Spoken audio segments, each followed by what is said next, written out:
All right. You need music. All right. I know. we just go into it, right? Hello, everybody out there in Facebook land. I am live, and I have the pleasure tonight with speaking with none other than the infamous Constantine St. Michael. And I'm going to need everybody, just let me know if you guys can hear him when he starts talking and when he doesn't start talk, or when he starts to talk, let me know if you can or can't hear him. I'm by myself tonight. And so if anybody has any questions, let me know and I can, hi everybody. We have a lot of people tuning in already, so that's good. Let me know if you guys have any questions for him. Right now I'd like to introduce him. Are you there? Yes, I'm here. Awesome. Good evening. Good evening. And I had the pleasure of meeting Constantine this weekend at Selma and Selma Mansion. And, last weekend. I'm sorry, not this weekend. It was last weekend. And it was a pleasure. And it was awesome. I was able to walk around the grounds of Selma with him. And then at one point we actually kind of started walking around Selma and went upstairs to the third floor where he made a connection with a young female up there. And I think from his energy, I myself have experienced some things with him during that period of time that we were up there that I've never experienced. I'm not a very visual person. And while he was connecting with this young female, at the same time I was seeing something in the hallway. And at that time he said there's an older female with her. So then it was almost like we were just I was just totally picking up on everything he was, and I was seeing it and I was feeling it. And it was I've never had that experience before. Cool. Yes. You know, it's that was a nice experience because it was like, it's almost like time stops in a way. It's like there weren't 4 million people downstairs, and we weren't at an event, and it was a moment, more focused on the spirit in a sense. Yeah. So yeah, I definitely go into a zone sometimes, and that I was there that night.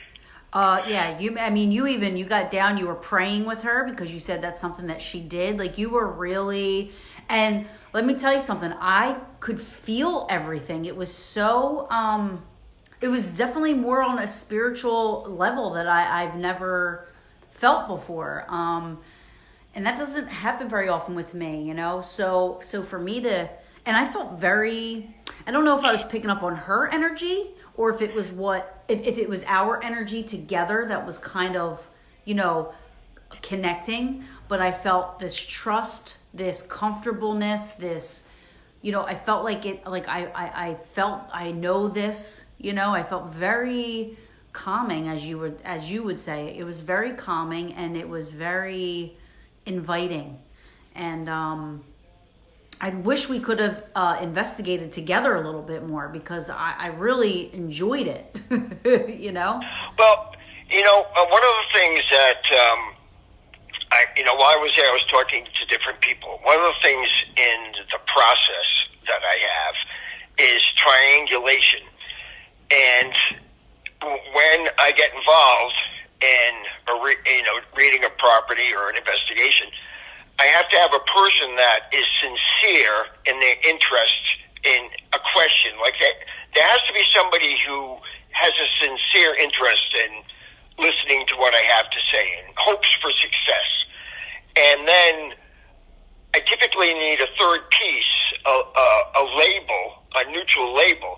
And then when I have those three things, me, the other person, and that label, it just seems like the circuit opens up.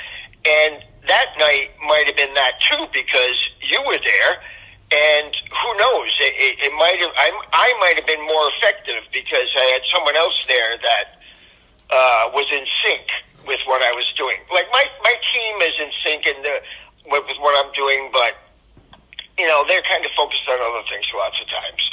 And sometimes I'm just reading remotely and I don't have an additional person.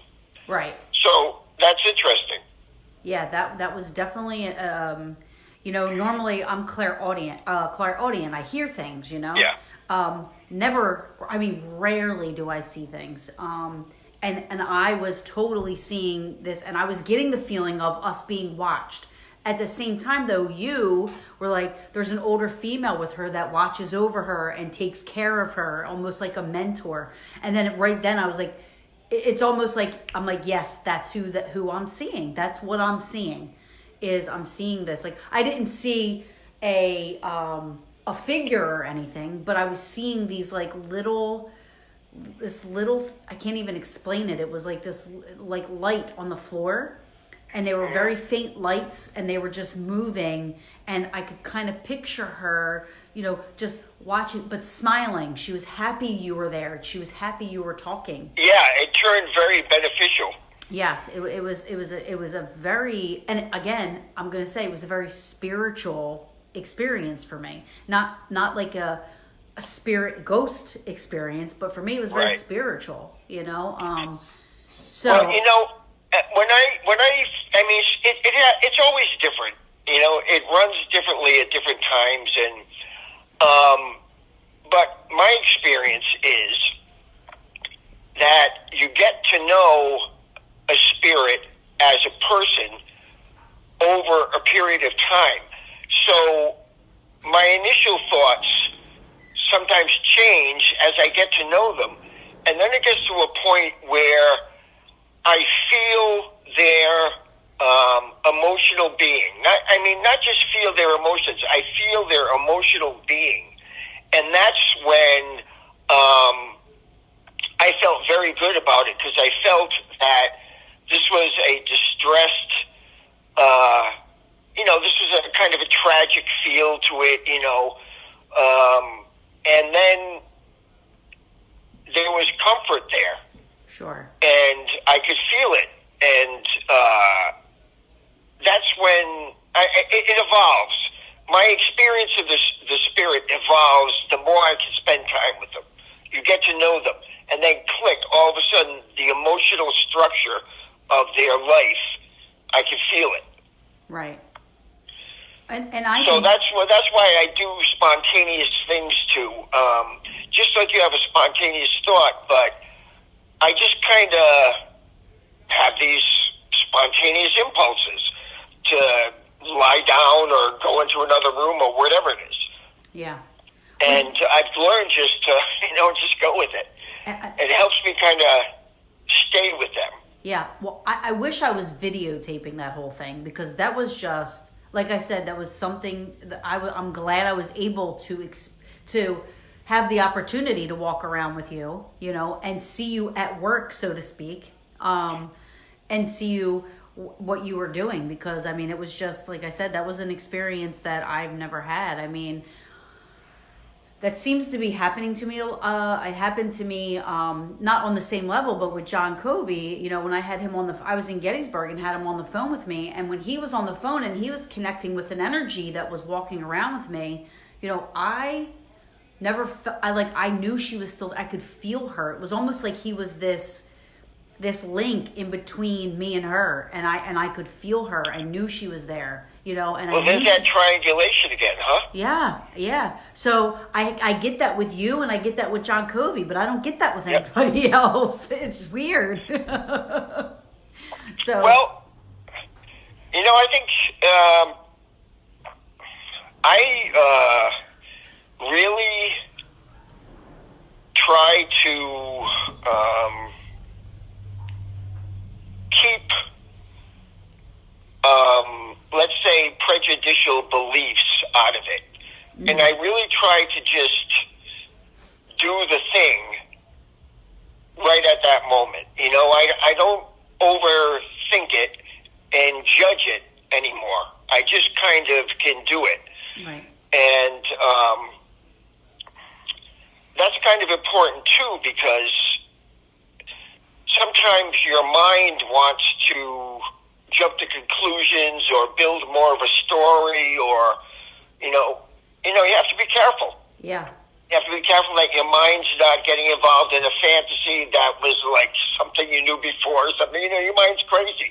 Your mind goes a million miles an hour. So, well, you definitely did not say most of the generic stories that have been told through there. You know? No, I never line up. I virtually never line up. But to me, it's very interesting. Like I'm not good at like when we do walkthroughs of places and stuff like that. I'm not good at remembering what people say happened or what room is what. I'm not good at remembering that stuff for some reason. I don't know if my mind just blocks it out or. No, you're focused on experiencing it. Sometimes it's hard to recall it. Sure. That's why it's good to have people with you. Sure. So walking around with you, I'd have to tell you this, that my brain was not what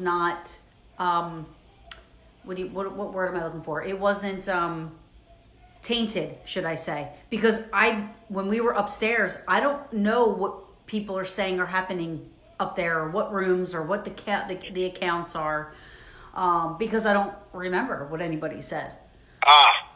So I was totally, thank you, clear-minded. Thank you, Sharon. Yes, I was just totally, my mind wasn't tainted. So everything you were saying, you know, it's almost like I'm hearing it this fresh for the first time. Got it. Right? Yeah, I have to be clear-headed. I have to avoid knowledge, because it's really hard if you go into a situation and people say, well, it's this, this, and this, and you've got it in your head, and it's hard to be productive with a preconceived idea in your head. So I agree. I have to be as clear-headed as possible. Absolutely. So, like, I know you work with the Pennsylvania State Police, correct? Sure. So, I guess, you know, is it the same thing where they come to you and they really don't tell you too much? Oh, exactly. Okay. And I have to explain that. I have to explain that to everybody I work with. So once we start talking, my first thing is, look, I have a process, and you really need to stick to it, because this is the way I know I'm most effective. So it's simple enough. So the first thing I say is, don't tell me anything. Hello. Sorry, hold on 1 second. Yeah. Hold on.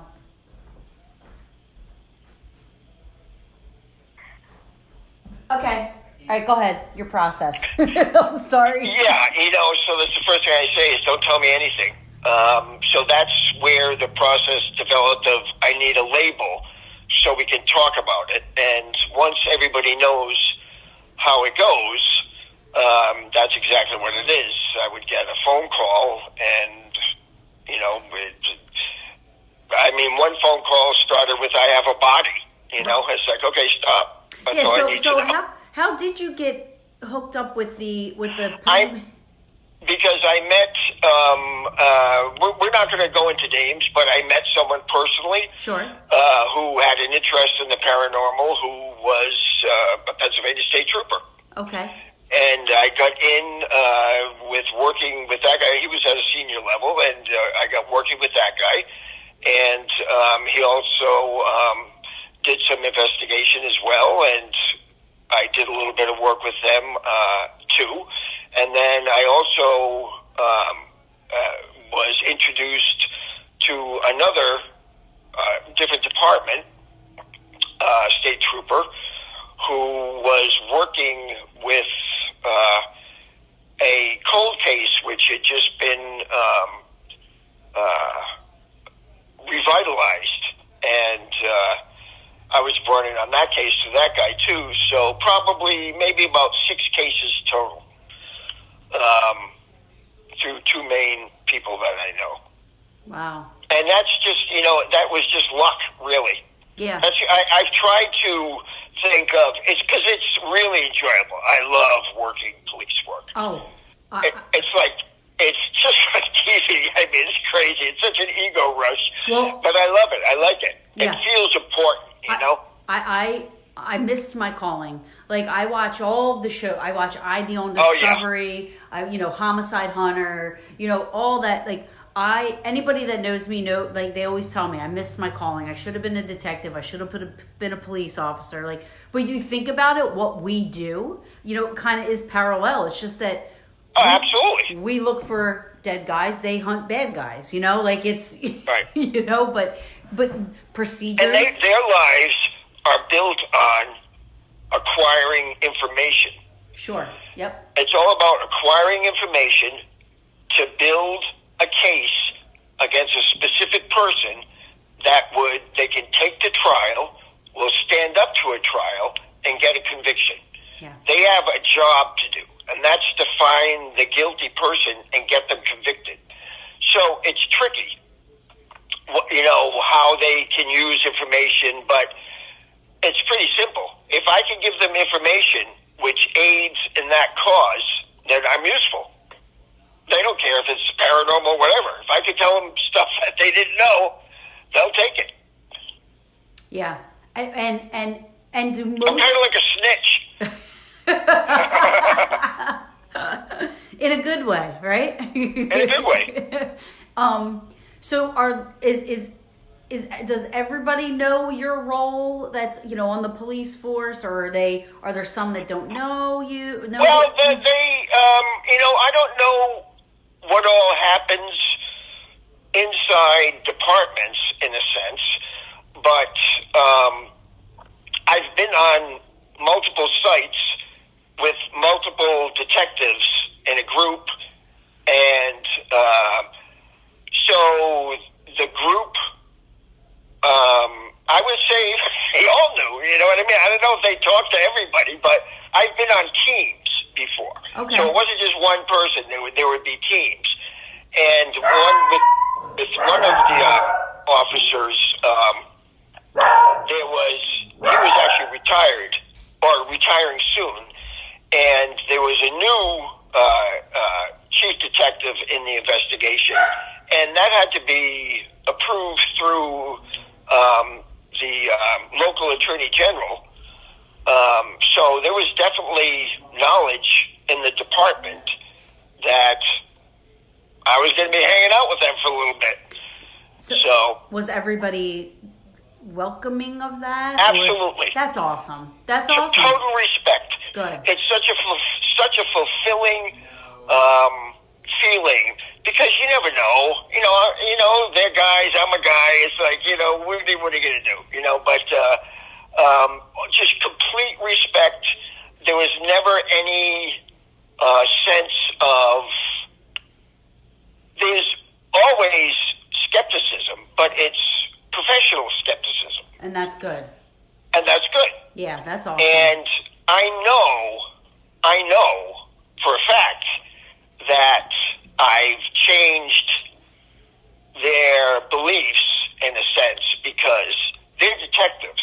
Right. If they know something that only they know, and then I know it too, they go, wait a minute. This guy really can do it. Yeah, you can see the look on their face. Yeah, I was going to say, I would love to be a fly on the wall and just, and see their looks like, how did you know that? Hey, they're all tough guys. Yeah. They're all stone-faced.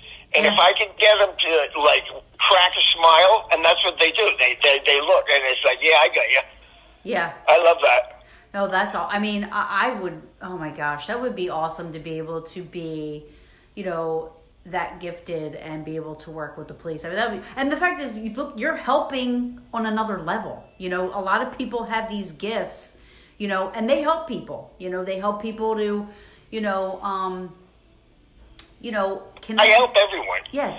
Yeah. I couldn't do this, and I don't want to sound like, self-important, but I couldn't do this without a sense of helping someone. Right. It goes with it. It's just part of it. You have a client, you figure out, I'm going to help them, and this is what I do. This is one of the ways I can help them.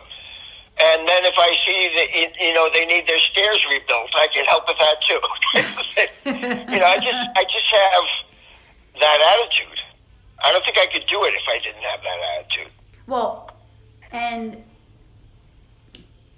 you aren't. I don't know what word I'm looking for, but you don't put yourself above anybody else. You just, you're here to help. Like, you see your gift for what it is. You use it for all the right reasons. And, going back. It's too personal. Yeah. It really is too personal for me. I feel very vulnerable lots of times. And, it's hard to, I don't really promote myself, but I do promote myself. Obviously, I'm doing an interview right now, but I do that because I just would like to get more work. I'm always hoping for the next case or the next investigation, so I'm always kind of, say, hey, here I am. But I'm really not heavy self-promotion about an identity. It's too personal. Yeah. You could probably write a really good book. I know. I've been approached for that before, and I guess I could. I don't know if I personally could write it. No, but have somebody, yeah. The case files of Constantine St. Michael. Yeah, I guess you could. I guess you could, really. Yeah. It's as interesting as anything you see on TV for the most part. Yeah. I mean, I think, and I would read it. I mean, and I don't read books, but I would read that one because I'm very, like I said, I've had the pleasure of working with you, so I really know what you're capable of. But, I would think that would be awesome. And you help people on many different levels. I mean, you're part of a paranormal team, which I'm sure they're very grateful to have you on their team, which I'm sure. I don't know about that. Oh. Yes, we honestly, we've we haven't done an investigation as a team in a while, but we still stay in touch. It's funny, it used to be, it seemed like there was a lot more work available a few years ago. Yeah, that's so true. That is so true. Yeah, there's kind of a glut of people out there. People have kind of lost interest in a way. Mm-hmm. So, but, they were great. Everybody I've worked with directly has just been great, and it's always been good because, I forget, I'm out in the day-to-day world, and I forget, you go to something like the last weekend at Selma Mansion, you realize everybody's here for the same reason. Right. So it's a completely different sense of, I can really go off. I could sit in a room and give lectures, it's like, oh my God, all these people are interested, cool. Yeah. No, go off. That's what we're here for. You know what I mean? Yeah. So it was me, you, Rich Rosel, and Frank Sinelli. We were having a little powwow out there at Selma, which that's what I love. That's why I started doing this, because I love paranormal powwows, no matter what it's about. It could be about Bigfoot. It could be about, movies or TV shows. It could be about, the most haunted place ever. It could be about anything. I love the paranormal powwows because you can go on for hours. As long as you're having a conversation with somebody that accepts that there are other belief systems and there are other ways and that there are other, that you might not always be right. This one might not always be wrong. There is really no right or wrong in this field. It's how you, there is to a point, there is a wrong or a right to a point. But when it comes. Well, there is truth. Right. And there is truth. You have to maintain the thought that there is truth in this situation. Right. And I try my best to understand the truth without a filter. Sure. I really try to see it for what it is, mm-hmm. as opposed to what I believe it to be, or what I want it to be, or what somebody else told me it should be. I really try to experience it directly for myself. And then I think, how does that work? And, I just do it over and over again. So every time I do something, I'm always thinking, well, does that make sense is I'm looking. I've always like Einstein had. I think it was Einstein had the unified field theory. Like there's one theory that governs everything, and I think there's that in the paranormal too, and that's what I've tried to identify more from a detective point of view, in a sense of, okay, what really just happened? How do I know this? Is this verifiable? And keep that kind of mentality. Right. Yeah, well, and you have to. I mean, that's what I said, like going back when you were saying, like, there is, you have to have a healthy skepticism on some level, in right. order to be a successful investigator, researcher, and helper for people. You know what I mean? You can't just go in there and say, you hear a crack in the floor and you're like, oh my gosh, there's a ghost walking across the floor. Like you have to have some sort of, let me tell you why it's in my head too. There's, after you and I left that room, I think it was before I went to the basement. I guess I found a staircase that I wasn't aware of. Okay. And I went down into the kitchen on the first floor. Yes. And I got overwhelmed there. I actually hugged the cabinets, and I was with, I believe his name is Nick. Okay. From that was there with the ghost group, with Ron and. It was Ron, yeah, Ron and Marinette. I think his name is Nick. Nick, yes. He was in there too, and he was talking about what he was feeling. But that was really interesting because I was seeing the kitchen from the eyes of the girl. Oh, wow. And I thought, oh yeah, this is where she spent her time. She went here, she went upstairs to her room, she was down here. And so that was really strong. And then I went out by myself, out into the back, and it was dark and kind of rainy. And I walked around because I get a lot. I'm always drawn to that side of the building outside. And I walked around the corner, and it was like a movie. I mean, not really. I didn't see it with my eyes, but I felt it so strongly that the officer that I felt was down there, that what I think is the Confederate officer, I saw him at night on a horse with two other guys, and it was very dynamic. I mean, they were right there, and they rode up, and it was like it was almost like a raid. It felt like a raid on the building. Wow. But it was so dynamic. I felt the strength of the horses, and I thought, oh my God, these guys are tough sons of bitches. I was just thinking back then, they're like riding for miles at night on a horse. Wow. With guns. The way they fought back then.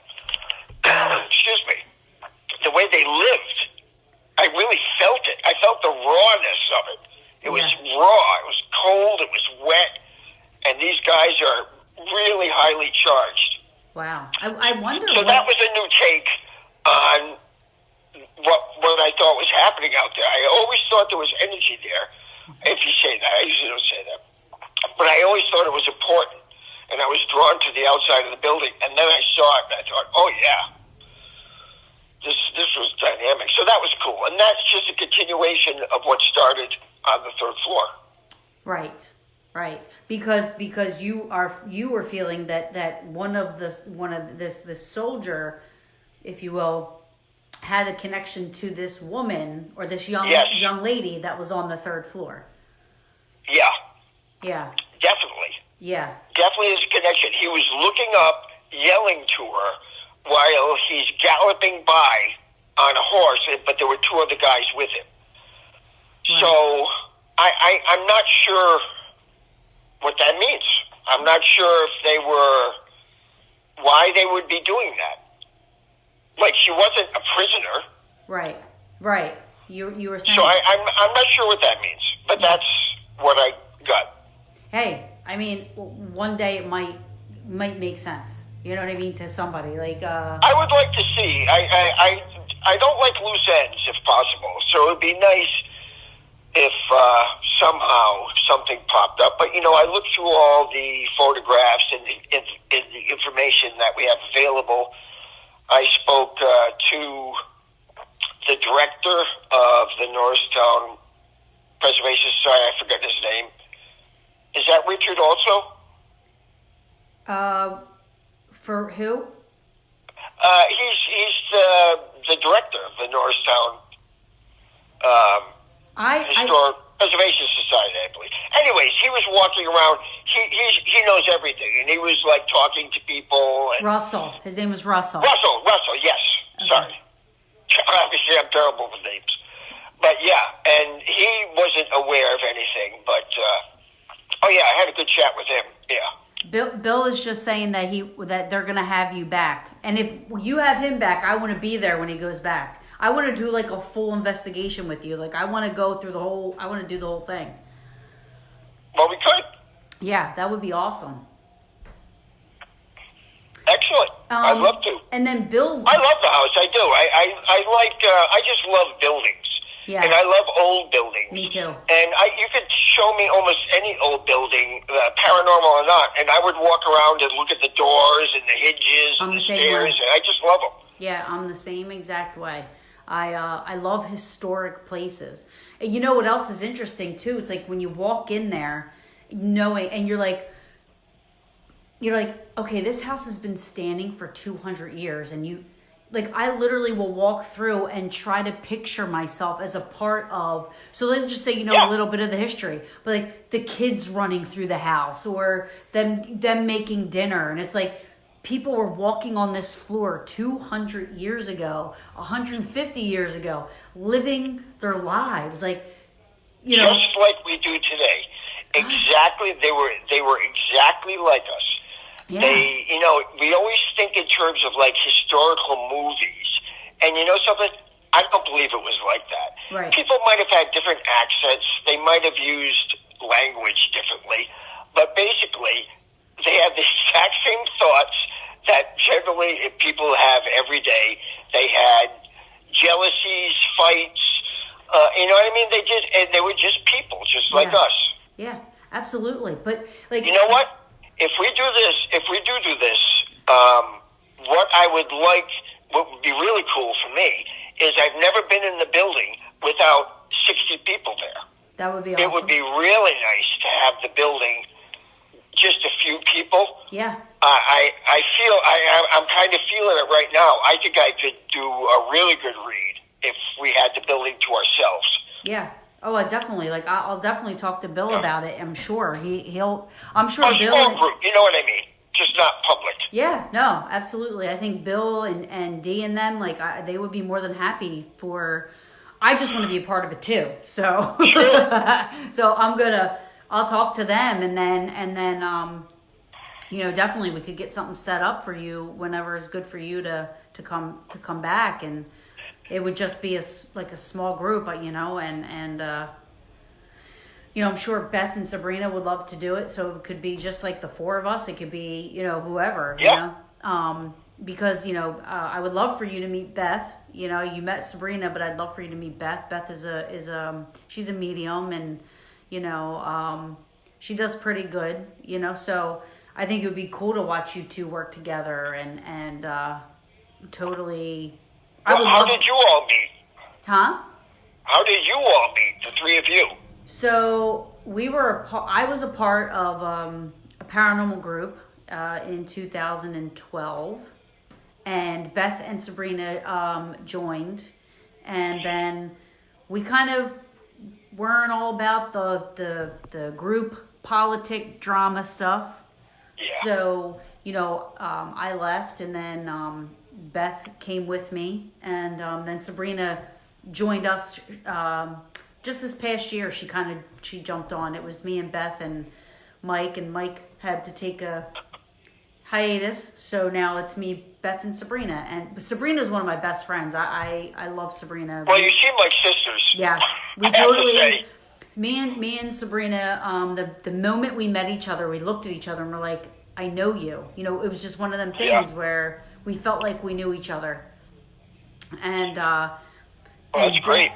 Yeah, and Beth, the same thing. I mean, Beth, it's crazy how, like, me and Beth, it's almost like that Kevin Bacon thing where it's like 7 degrees of, you know, like we've known the same exact people our entire lives and lived and walked the same walk, but we've never met each other, you know? Yeah. So, the three of us make a good team, you know, we're good for each other. So, excellent.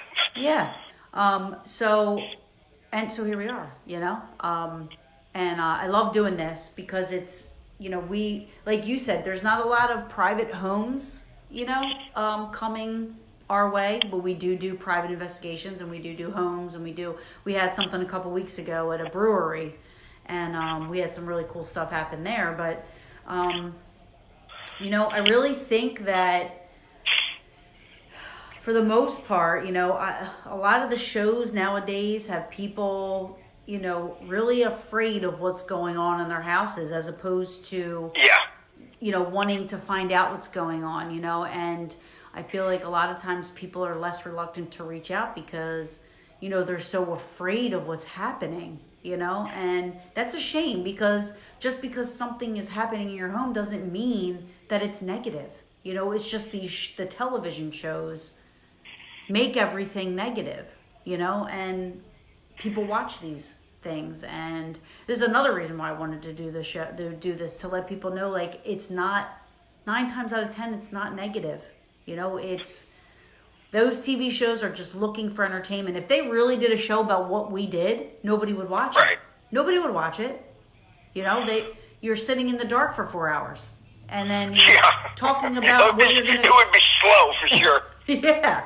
So they have to, you know, create this entertainment type thing, you know? I mean, even, you know, what I loved the most was with working with you is like, I'm not a big equipment person. I use my recorder. That's it, you know, most of the time.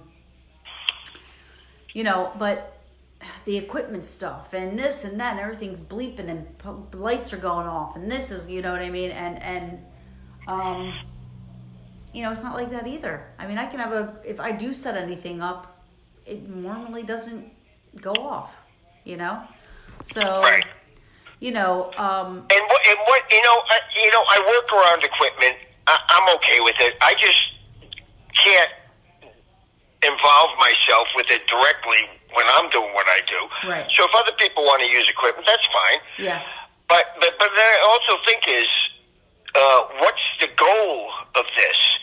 And the goal for me is never to prove anything. I don't really care. I mean, I'm well beyond that in my own head. It's like I know what's going on in my mind with what I do. But the goal is to find out what's really happening. Like what does an EMF detector tell you, in a sense, about what's really going on with the spirit? It alerts you to them, perhaps, and I guess you can use it to question them.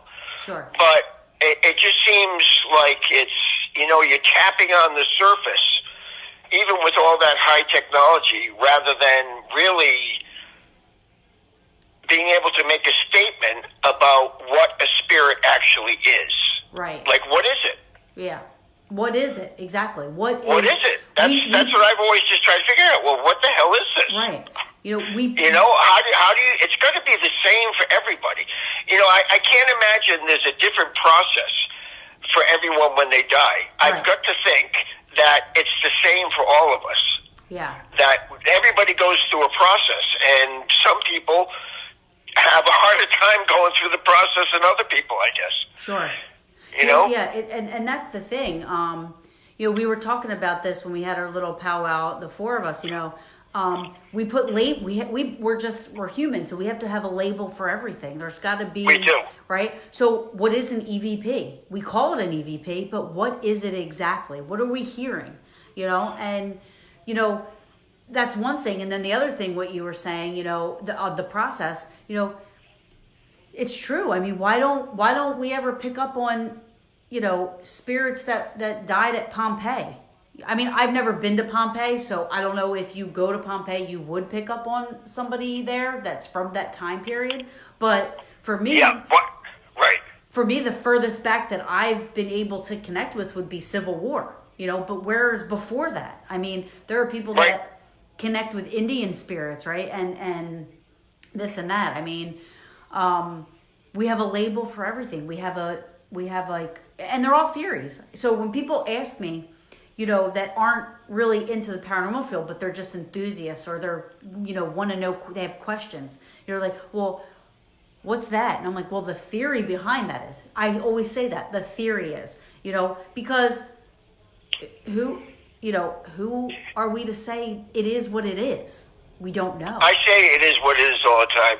I just grow tired of, having an explanation before everything.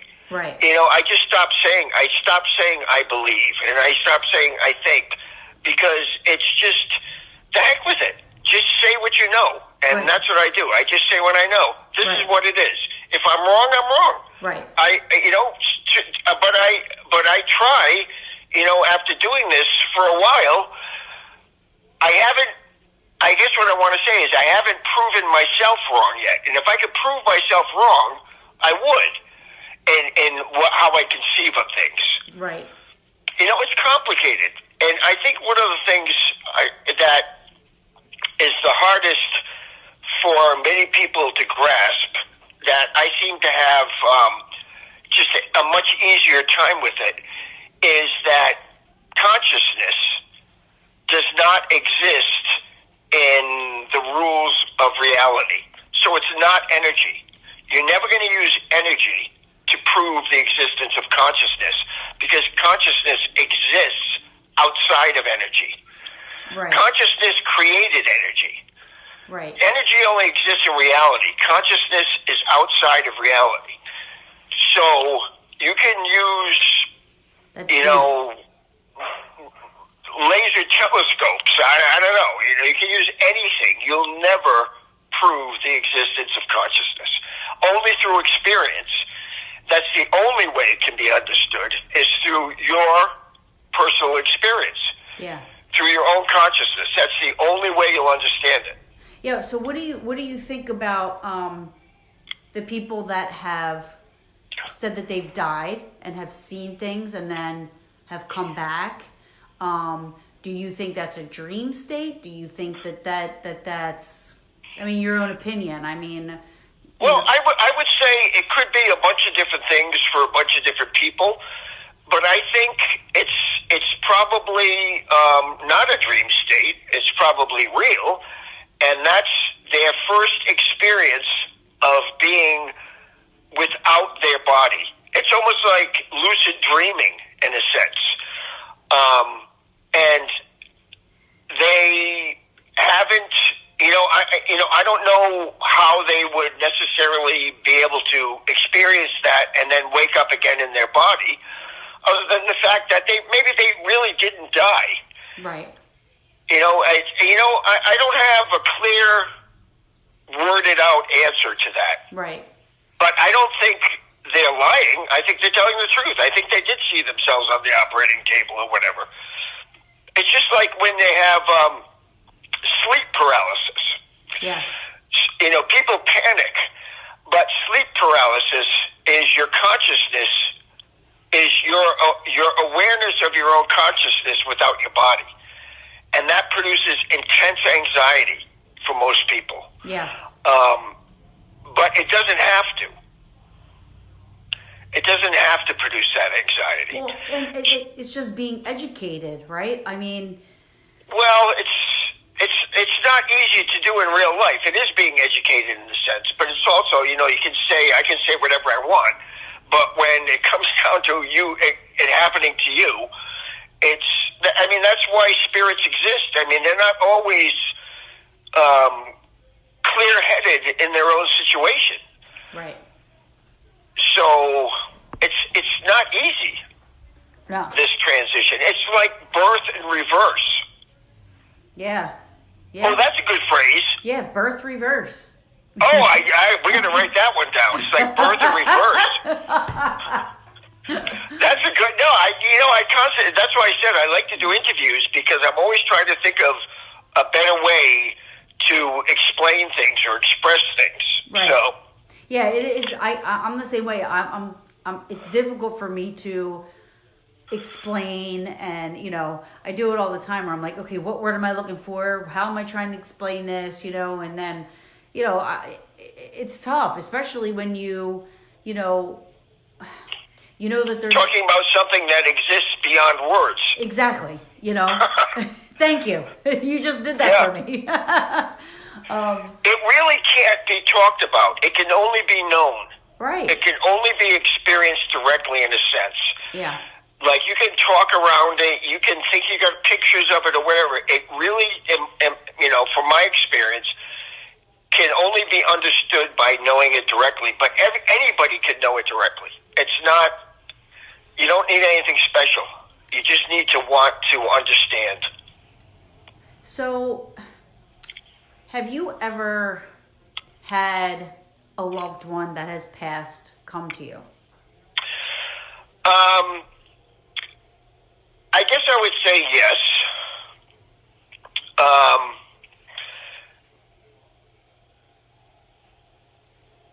Yeah.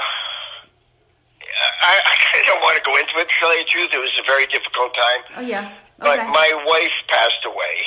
Okay. And she was very ill for many years before that, and it was a very, very difficult time.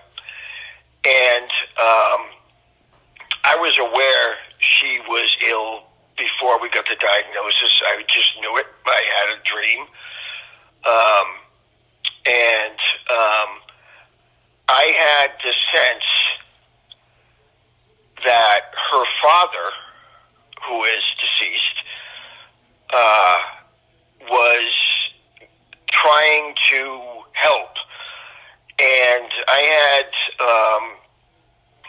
one night, just not late at night, just during the evening, we were up and there were lights on and everything, and we were having kind of a difficult conversation. And I distinctly felt his presence. And he was trying to help. He didn't really do anything specific other than trying to get his love across, because this was his daughter. And prior to that, I was woken up at night, like startled. There was a big black shape next to my bed. And I had that before this, and it startled me. And I kind of was not quite as far along in my thinking as I am now, let's say that way. And it really startled me. Okay. And I didn't realize that it was her father, I believe her father, till the second experience. And I thought, he's been coming to me this whole time. And I think he had unfinished business with his daughter. They had a difficult relationship. And I don't think he was hanging around and just happened to want to come by to help. I think he hadn't resolved yet. And a lot of it had to do with how he treated his family and his kids. He had a lot of guilt. And so I guess that would answer your question, huh? Yeah, I've had that. And that seemed kind of random in a sense, because it was not someone I ever thought that would happen with. Right. You know what I mean? It wasn't like my brother or my father or something like that. It was my father-in-law. Yeah. And I just never in a million years would have thought that of all people to show up, it would be him. Yeah, yeah. And that's one I ask only because, for me, I'm not very, I think I block that whole thing of being able to, once in a while I'll be able to connect with the spirit, if you will. If that's what we want to call, and me and my father are very, very close. And I had a visit dream once with him, and that was 2005. And I've never had anything before that or after that. And that's hard for me to understand because of how close we were. And I feel him, I feel like, and I talk to him all the time, you know, in my head or, you know, just kind of walking through the house, you know, whatever. But I've never, you know, I want to have that interaction with him, you know, and it just has never happened, you know. But I feel like the dream for me, I was dreaming, but I feel like I was with him, you know, and I remember dreams are funny. Yeah. I think you can feel like you were with him as real as if you were with him because in your mind, in your brain, you are with him. Right. So I try to, and dreams, like lots of times, seem to go by really fast, and they're jumbled images and scene changes, and next thing you know, you're over there, and something. So I really try to focus on what I feel during a dream. Focus on the emotion of it. Oh yeah. And that's usually a key to like its meaning. I mean, if you're seeing your father in a dream and it feels real, and you're thinking, I wish we could react together again, type of thing. You know, that's probably just a deep longing, a natural deep longing, and your brain just constructs this dream to help you feel your way through it. Oh yeah. And resolve it. Because if your father is really still here and he's unresolved, then the best thing you can do is to tell him that it's okay and it's his time to rest. Yeah. And, you know, you love him, but he doesn't need to protect you anymore. You know what I mean? It's hard. You got to say goodbye. Yeah. Yeah, it's definitely, it's funny that you say that part because, like, I mean, you know, a couple months ago, I was talking to Beth and Sabrina, and I was like, you know, I haven't felt him, you know, but this dream, like, I've had dreams. That's good. I've had dreams of him, but this was like, I could feel the fabric of his uniform. I could, like, it was just... And I woke up like gasping for air and crying and, you know, just, I mean, it was just so, and as I was pulling myself out of like I was waking up and it felt like I was being pulled from this like black tunnel, and it was like, and I could see his silhouette in my doorway as I was waking up, and I just started bursting out in tears, and I threw water in my face, and I was like trying to calm down, and I was just, I mean, like, it was just so intense, and... Well, you needed that, though. Oh, I mean... That's exactly what you needed. Yeah, and it was amazing, you know, but I've never had anything like it before. I never had anything like it after, you know, it was just... I think, grief is forever. Oh yeah, absolutely. Hands down. Life-changing events. Losing a loved one never goes away. Never. It lessens, and I know I experience different things in dreams, and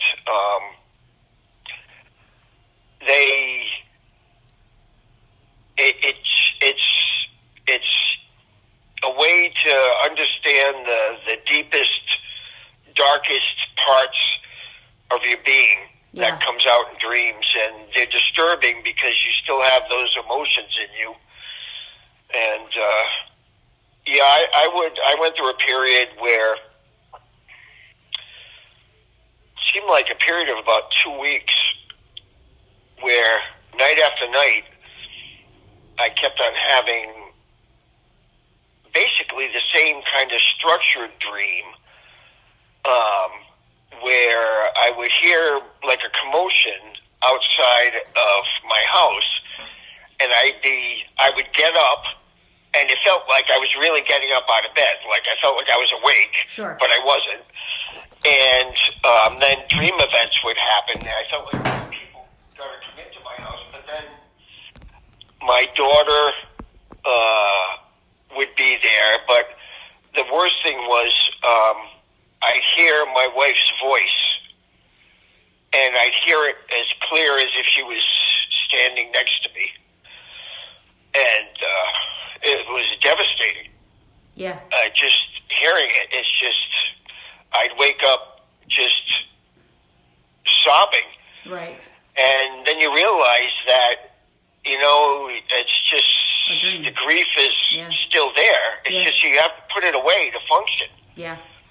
So it comes out in your dreams, but I hear her voice,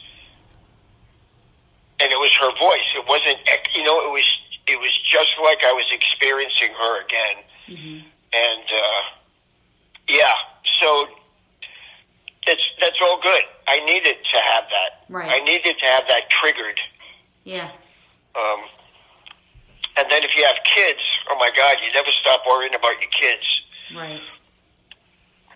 Oh, my daughter just told me she's going on a Mediterranean cruise next year. Nice. No? Yeah, that's not what I think. I'm like, don't you be going anywhere. You're not taking a boat over there. Are you kidding me? She's going with like 20 people. I'm like, oh my God, I'll be worrying about her the entire time, believe me. Hey, listen, we'll set you up with some investigations and stuff like that, so we'll just keep you busy. How's that? It's not like I'm going to stop it. It's actually, I thought, well, that's nice. I have such a bleak perspective on the state of the world these days. I'm glad someone's still happy going out and going on cruises. Yeah, no, I'm on the same way. Yeah, no. Yeah, so, okay, so for me, well, and you, I mean, like with grief, like what we were talking about, I always say it's just, you have to learn to live your life without that person now. And that's the hard part. You're always going to miss them. You're always going to, like you said, grief is forever. And that is one thing, I went to somebody to talk to them, and they're telling like a professional physician. And they said, well, you have prolonged grief. I said, what is that? What do you mean? Prolonged grief. Why is there such a diagnosis? Yeah, there is. I said, why? Because that's, my father passed 19 years ago. So, they're looking at me and saying, I have prolonged grief. And I said, I'm going to be grieving the loss of my father forever. That's never going to go away. I said, I just have to, and I've come a long way since it first started, but, learning to live without that person, I am one of 7. I'm his oldest. I'm his only girl. So me going through life and, boyfriends and weddings and kids, which I haven't had any of that stuff yet, but, those are things where, for me and him were very important. So, right. There's always going to be something, but seeing my brothers, have children and get married, and how much my dad loved children. It's like going through life without this person when you knew they were supposed to be there forever, right. in your head, right. It's difficult. So it's, I always say it's like having a pebble in your shoe that you can't get out, right?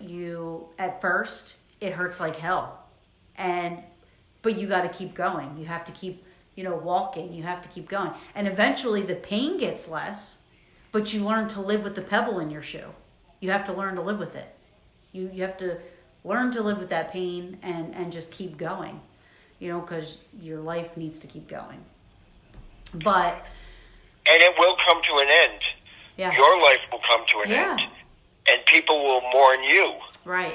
And everybody dies. Yeah. That's the ultimate truth. Everybody dies. Yeah. And everybody, has tragedy in their life. Yeah. Everyone does. Yeah, yeah. And the spirits that we reach have the same tragedies. They all went through the exact same things that people go through now. And that's what causes them to linger. Sometimes their grief is just so deep they can't resolve it enough. And I mean, not that people felt more in a sense, but I think, we're in the age of technology, and I think people might have had a more, not sincere, but more deep, honest emotions in periods in the past. Their passions were intense. I think we've kind of become watered down in many ways. Well, I feel like part of that is because their belief back then was all they had. That's right. Their beliefs.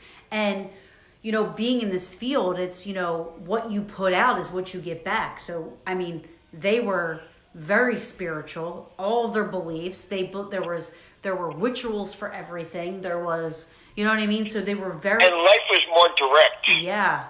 When a person died, you had to take care of the body. Yes. You had to clean up after the woman that gave birth. Right. People got sick and died right in front of your eyes. Your children passed away. Right. Life was raw. Yes. In many ways. And they still lived happy lives, but their experience was raw. And that's still... It's that kind of raw experience that I think but is at the heart of why a spirit remains sometimes. Some of that just like up in with the girl. I mean, her experience was so just overwhelmingly emotional. Mm-hmm. She's not done with it yet. Right. But I think the other thing, too, is about that experience that night is they're not here forever. And sometimes when we have an interaction like that, that's actually part of their process of resolution. So, you talk about clearing spirits. Well, I don't think of it that way. But we might have moved her along to the point where she developed a sense of, okay, I worked through this and now I can go. I'm not sure. Right. Yeah. Well, that was going to be my next question is so there's so many different theories, and I'm going to say theories because of why there is spirit energy at a location or a house, and some people say, well, they're attached to an object. They're attached to the house. They're a family member. They've had tragedy. So your belief, you believe that it is only that they've had unresolved stuff? Ego struggles is what I call it. Okay. And, I think I'm using the term ego correctly, but if I'm not, it doesn't matter. It's a word, and that's the way I used to describe it. Okay. So I don't think of so much as being attached to an object. Just like death is birth in reverse, kind of flip that to a different perspective. I think it's more that their ego struggle involves so much of their life, just the way you live your life, that oftentimes the homes that they lived in are part of their ego struggle. So it's not like they actually reside in those walls. It's more like those walls reside in their ego struggle. And they're just trying to work through it. It's hard for me to put it into words exactly, but no, I think much happened in that very room for that girl. Right. That when she's working through her life, she's still in that room because that's where she lived. That's where she lived her life. Right. And that's where her life, I believe, ended. Right. So that was like, I'm confident in what I say, but at the same time, I certainly know that I have much more to learn and about everything and about the specifics. But there is no space where they are. There's no time and space. So they don't move around a building. The building moves around them in their consciousness. They don't move. right. It's hard to explain. But it's interesting, right? Did you ever see the movie The Others? Oh, yeah. Which one was that, though? Tell me which one it is. With Nicole Kidman, and she had the 2 children. Oh, yeah. And they thought that the people that were coming there were ghosts and this and that, and then by the end of the movie, sorry if anybody watching has never seen it, it's an excellent movie, but by the end of the movie, she finds out that they are the ghosts too. Right. Excellent movie. And in my head, I'm pretty sure that was a remake yes. of a movie made in either the late 50s or the early 60s, black and white. Yes. And if you ever see that, watch that one. Yeah. And so the other is the one with the 2 little kids, yes. the boy and the girl, right? Yes. Yeah.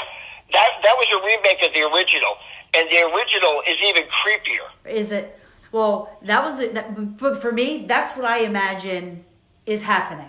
Like that is that is what I imagine is going on. When we're trying to, we're having seances and this and that, and people are like, whatever is happening in that movie is what I've always pictured happening. I'll tell you, like, as much as I believe in the thereafter, it keeps me up at night, scared to death. The unknown, again, with the unknown, we just don't know what's going to happen. We don't know what we are communicating with. We don't know what voice, when I have EVPs where like I'm having hey, sorry, my cats are fighting. I have intelligent, answers, it's, what is that? What is Yeah, I'm not sure either. I'm really not sure.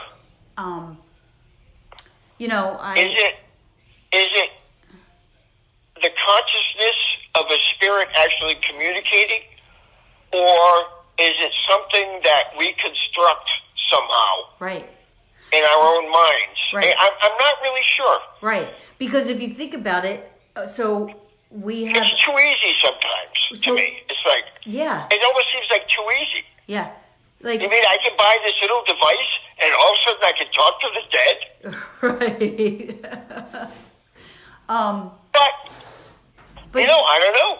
Right. So, but that would go along with the whole poltergeist theory where... a poltergeist is just a person's consciousness or energy that is creating these things in a home or around them. It's the person that's creating these things. So I thought about this and I think about this every time I investigate because I do. I'm like, and that makes me clear my mind because I'm like, I don't want to be thinking about anything. And then what if I'm sitting there when I'm like, okay, is anybody here with us? What is your name? I don't want to be thinking Bob, Bob, Bob, Bob, and then all of a sudden my recorder picks up a Bob. It's like, So I try not to think about that, but I think about that. When I'm not investigating. Well, yeah. Because. And think about what you just said too. You used the term poltergeist. Right. Everybody knows in our community. Everybody knows what a poltergeist is. Right. Well, who says poltergeists exist? Right. That was basically one investigator, one of the original scientific investigators that put that phrase together. And says, I believe it was always a German phrase, but then it became popular that poltergeists were, the activity of a poltergeist is created by the subconscious struggle of a living human, almost always a teenage girl. Right. And they have all these different explanations about why teenage girls do this. And I'm thinking, well, maybe it's just there's a real spirit, and the only person they see is that teenage girl. Or it connects with it. Well, yeah. And it connects with it, just like with me. Sometimes they see me, and they don't see other people in the room. They see me. Well, maybe that spirit just can see that girl and is constantly just trying to get her attention. Right. Yeah. I don't know. Who knows, right? I mean, that's why our research and our investigating will be never ending, because we're never going to know. I can tell you, I've promised Beth and Sabrina that if I do die before they do, and in this current, that Right. I will But you won't. help my team out, and I will make myself known if I Are can. you kidding me? When I'm done, I'm done. Oh my God. At least I hope.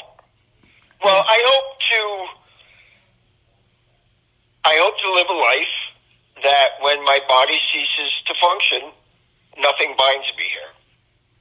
Right. No, that's the highest hope, I think. Right. So you're going to have to learn to let go of your kids.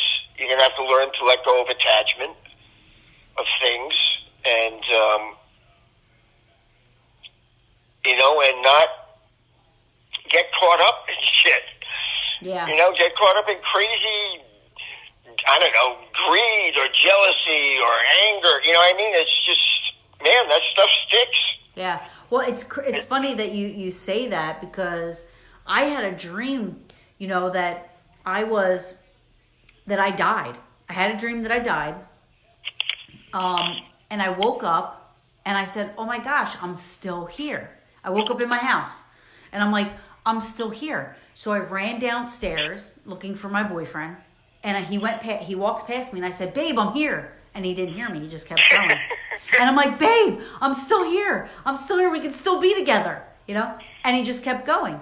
And next thing I know, around the corner comes this like gorgeous brunette. She's skinny, and they sit on the couch together, and I'm like, "Oh my God, I'm in hell." I'm like, he can't see me. He doesn't know I'm here. He's moved on. How long have I been dead? I was freaking out, and I woke up. I mean, I literally had this dream, and I'm thinking, wow, that would not be good for me. That would not be my ideal, But that could be exactly the way it might happen for some person. Yeah. That they pass quickly.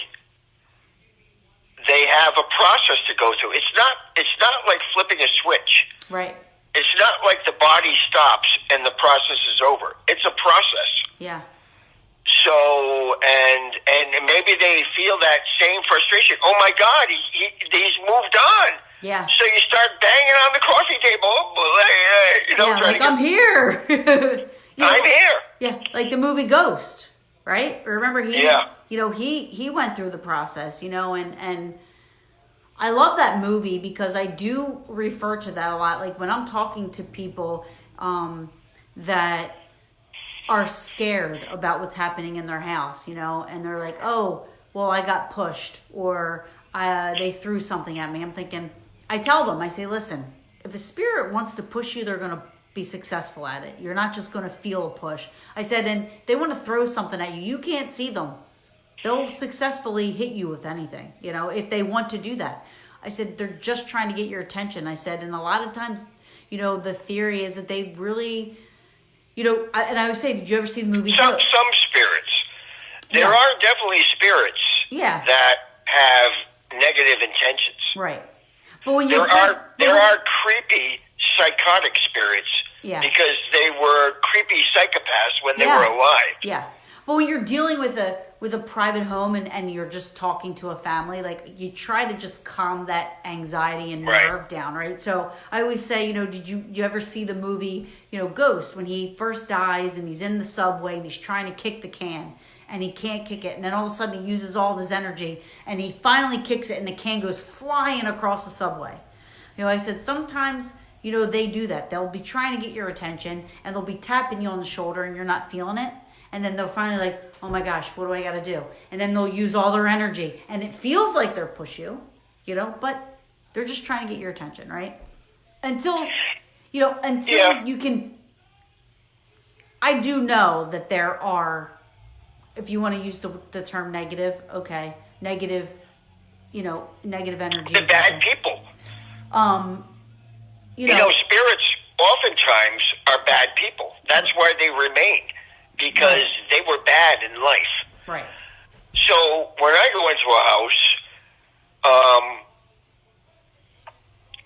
I kind of do what you do, but I also explain that, I'm just going to lay it out as I get it. Right. But I reassure them that they're dead. That's the first thing I tell them. These people are dead. Right. You're alive. Right. They're dead. So it might feel scary to you and everything, but they're dead. Nothing's going to happen. Like, you know what I mean? So if it is, certainly I've done some investigations where the spirit is like stalking someone almost. Right. And they like making them uncomfortable. Right. It's a power trip. Right. That was a power trip for them in life. It's a power trip for them in death. And, you have to take control of your house and your life. And just remember, they're dead. Right. Like, just tell them, you're dead. Right. And this is my Instead house. of being afraid. It's everyone's different. Every single one is different, just like people. So they might fall into categories, but everyone that I've encountered is just like a person you'd meet on the street that has, their own shit going on. Right. Do you have one in particular that stands out that you've had to deal with that you can share? I can share any investigative story. I had,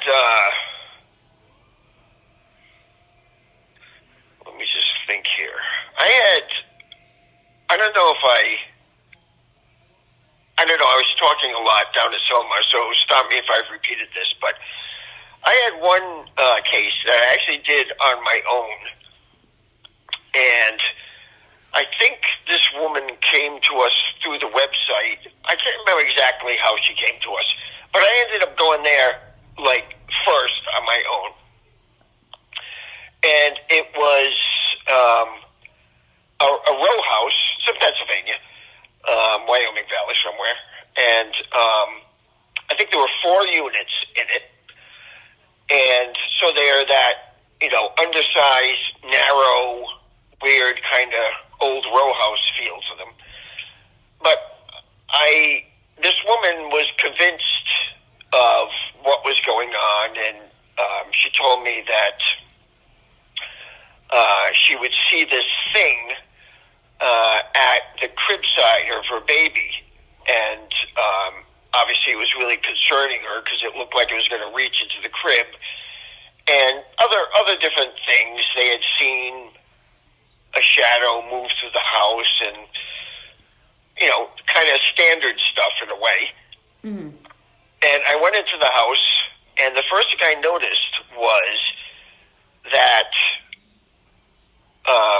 all the furniture was laid out like an insane person laid the furniture out. It's hard to explain, but not one piece of furniture was in a spot where it would belong, where there'd be a bureau in front of a window. A tall bureau in front of a window, because they didn't have any, it was just, everything was like bad feng shui, if you know what I mean. Yeah. It's all wrong. And it was and it was low ceilings, and the floors sloped, it's an old building. It was from the early 1800s. So immediately, it felt odd. And so I was doing my thing, and walking around, and I kept on getting conflicting kind of things, and I finally picked up on this dwarfish creature, but which first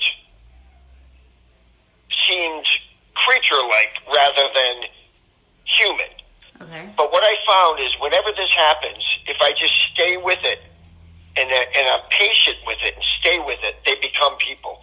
The person that was originally that comes through eventually. But anyways, and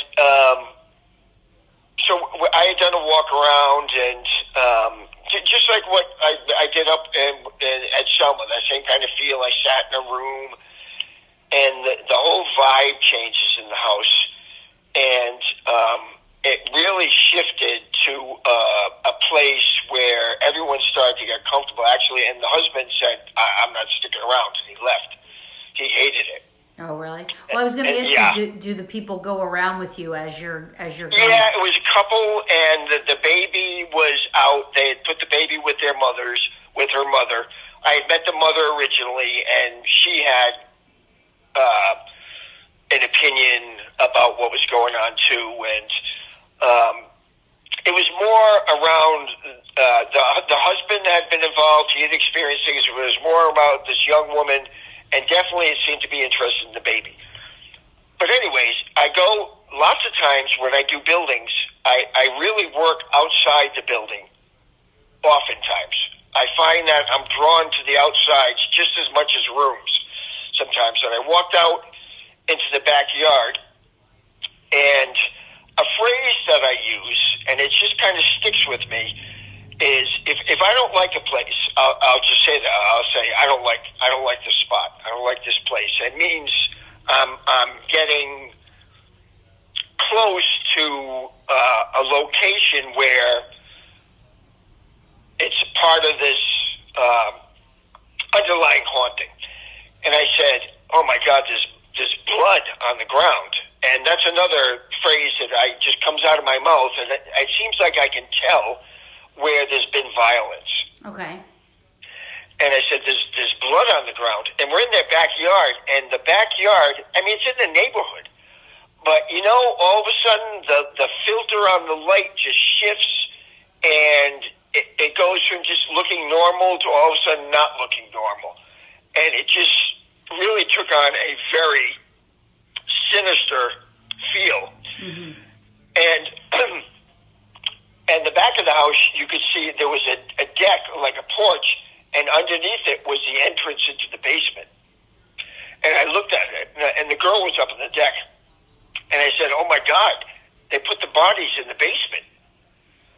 And come to find out, this building, the basement of that building, was used as an overflow morgue. Oh, wow. For the funeral home, which was, I think the building was gone, but it was basically like a block away. And back then, if the flu came through, or yellow fever, or smallpox, or whatever, sometimes the processing of bodies they'd be overwhelmed, and they'd have to stack bodies up somewhere. Well, they would stack bodies in this basement, and I realized that the spirit had an unhealthy attachment to dead bodies. Let's put it that way. Oh. Yeah. Wow. Okay. And it was an overwhelming feeling. It's when I experience the actual state of mind of someone like that, it's like nothing you experience in your normal life. Mm-hmm. And you think, oh my God, it really can get that horrible. Like, people can get to points where they're not like you and me anymore. Right. They live in this horror world. And that's what this guy was. And he ended up, his acts were so heinous that he was the type of spirit that was determined not to resolve. Like they're sociopaths. Right. So he thinks he's right. And he was interested in the baby. He was fascinated by the baby and definitely wanted it.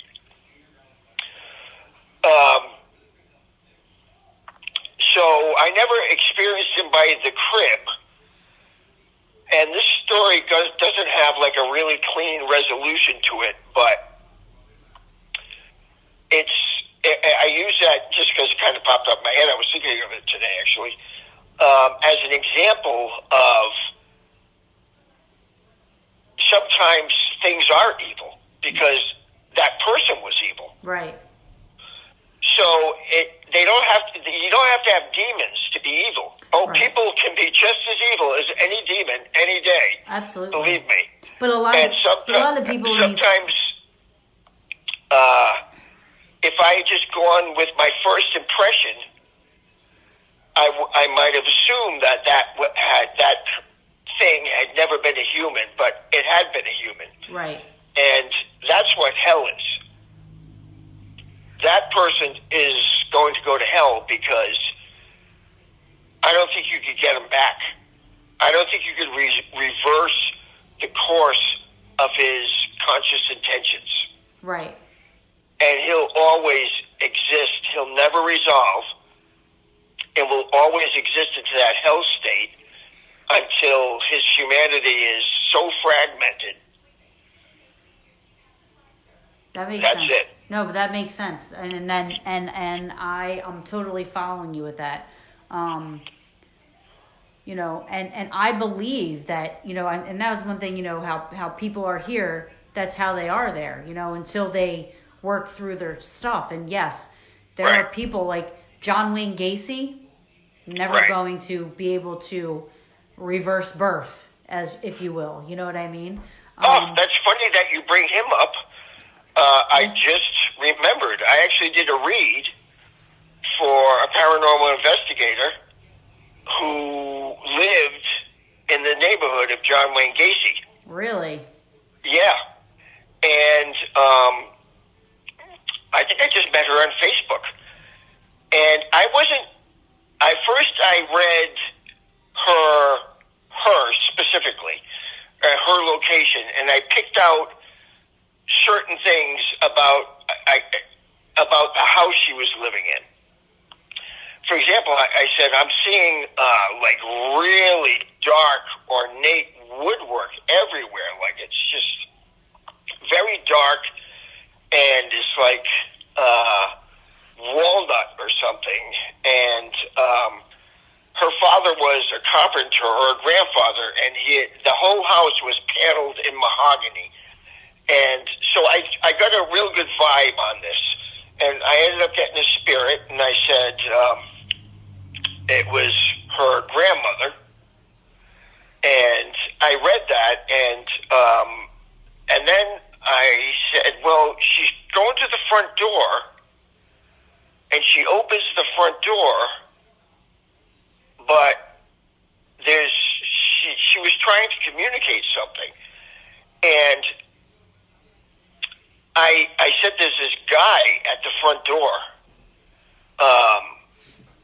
and she's trying to keep him out, and I didn't have a real clear sensation of who it was, but he was not good. And it ended up that it was John Wayne Gacy. Wow. We ended up, she started talking, I said, oh my God, it's him. You know, she didn't tell me it was him.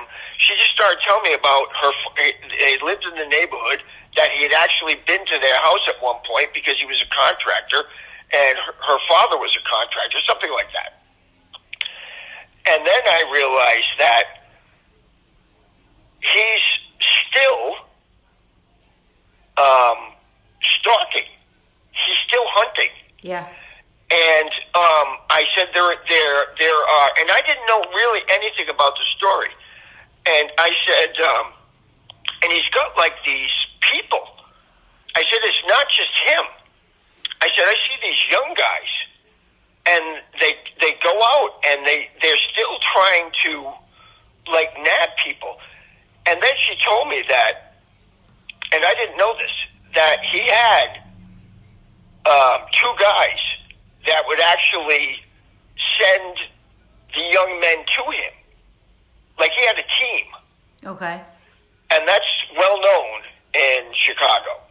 Oh. Like John Wayne Gacy was much worse than people even know. He had a team, and his team members were Satanists, and they know that for a fact. And they would steer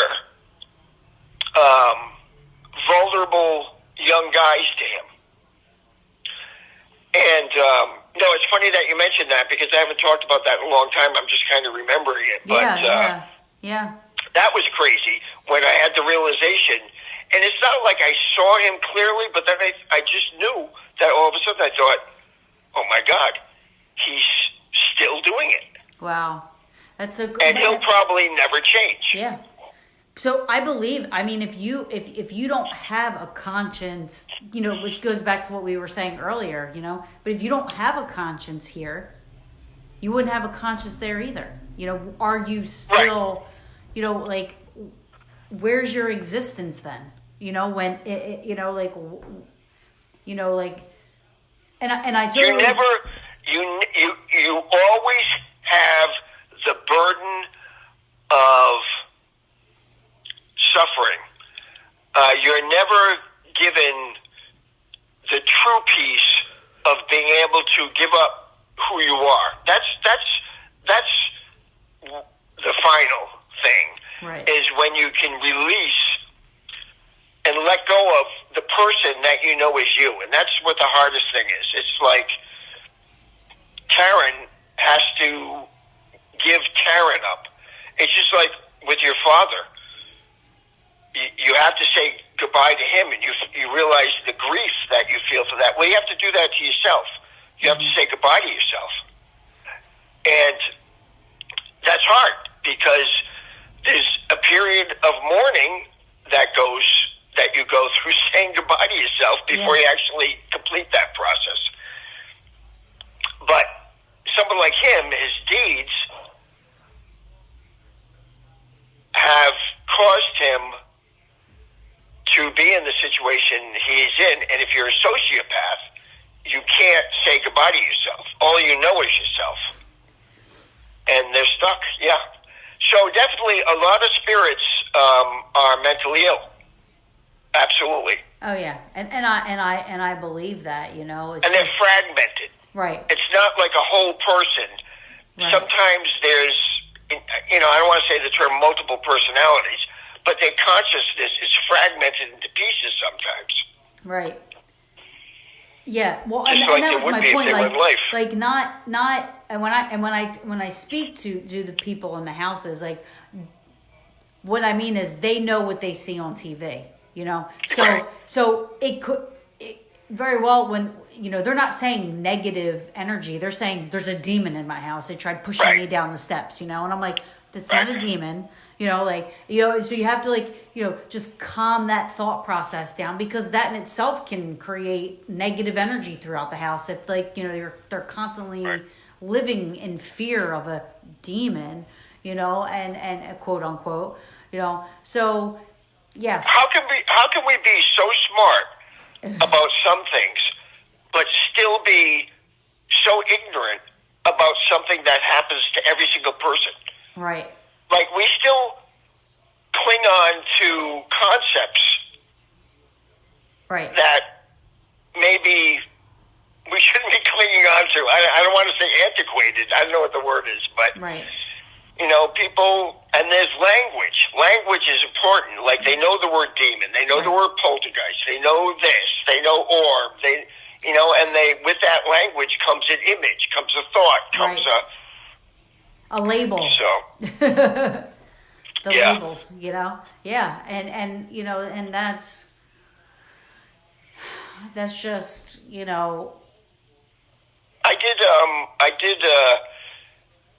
I would say it was a casual read, but an actual read on The Conjuring House. Did I tell you that? No. Yeah. The Conjuring House is in Harrisville, Rhode Island, where I lived for 30 years. Mm-hmm. And when I lived there, I never heard of it. Nobody in town had ever heard of it. So it was all news to them. That all happened like 5 miles from my house.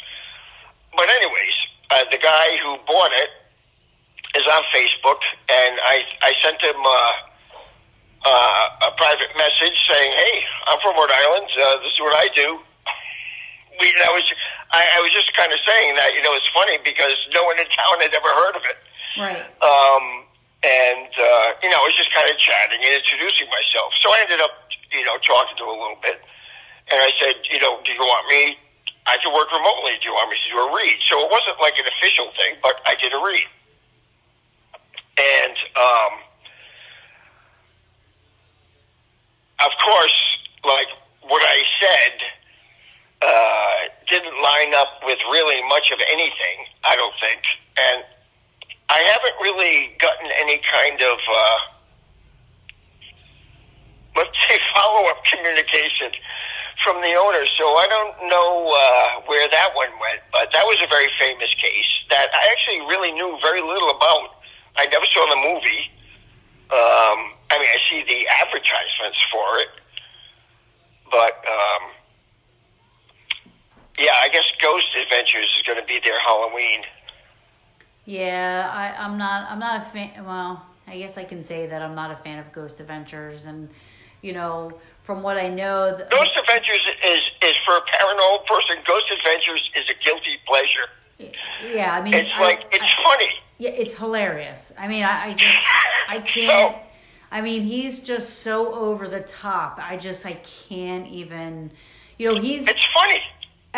But there's people out there that are, again, not educated, and they only know what they see on TV, right? And here he is running around in cemeteries and locations saying, throw something at me. You want me, come get me.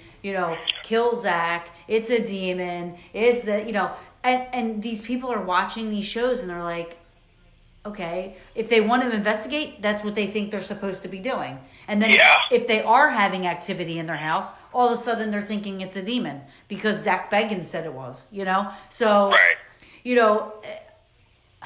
I hate the shows, but then again, that's why I do what I do. So I can have people on that say, it's a show, it's entertainment, and hopefully that one person. Absolutely a show. Yeah. Anything on television is entertainment media.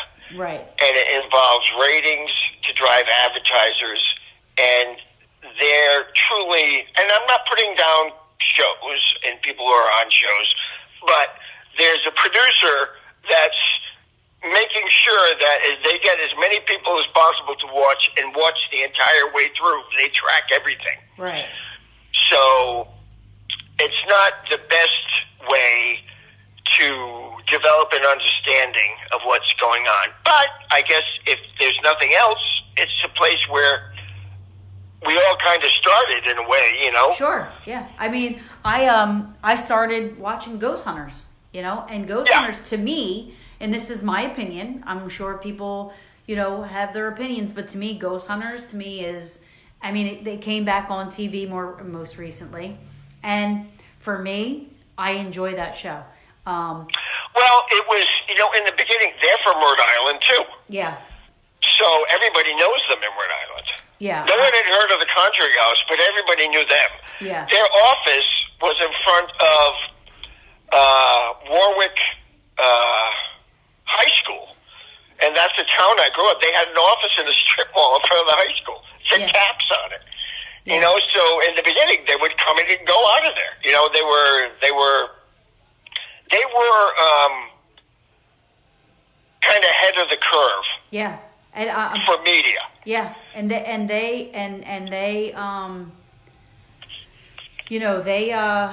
I still think they were one of the best shows on TV. So when people ask me, because they're also educational, there are people out there, the people that want to see something happen say they hate Ghost Hunters because nothing ever happens, but that's reality. We don't always get evidence when we do investigations. Yes. I like the Dead Files. Do you? And I would say that I don't agree with Amy Allen in many things. Thank you. Because towards the end, she used to start saying things about get rock salt. I don't know. She just kind of went into the New Age stuff, I think, a little bit too much. But in a way, I kind of work very similar to the way she works. Like the way she walks, the way she has a handler, and the way she just gets into that spot and just lets it go. And then you have a cop on the back end who's doing historical research. Now, once again, I'm sure it's edited for TV, but when the two things kind of line up, you think, well, she might have seen some crazy shit in there, but, she really did seem to understand and identify what was going on. So she's, in a way, kind of a role model for me in terms of that's the only show that really has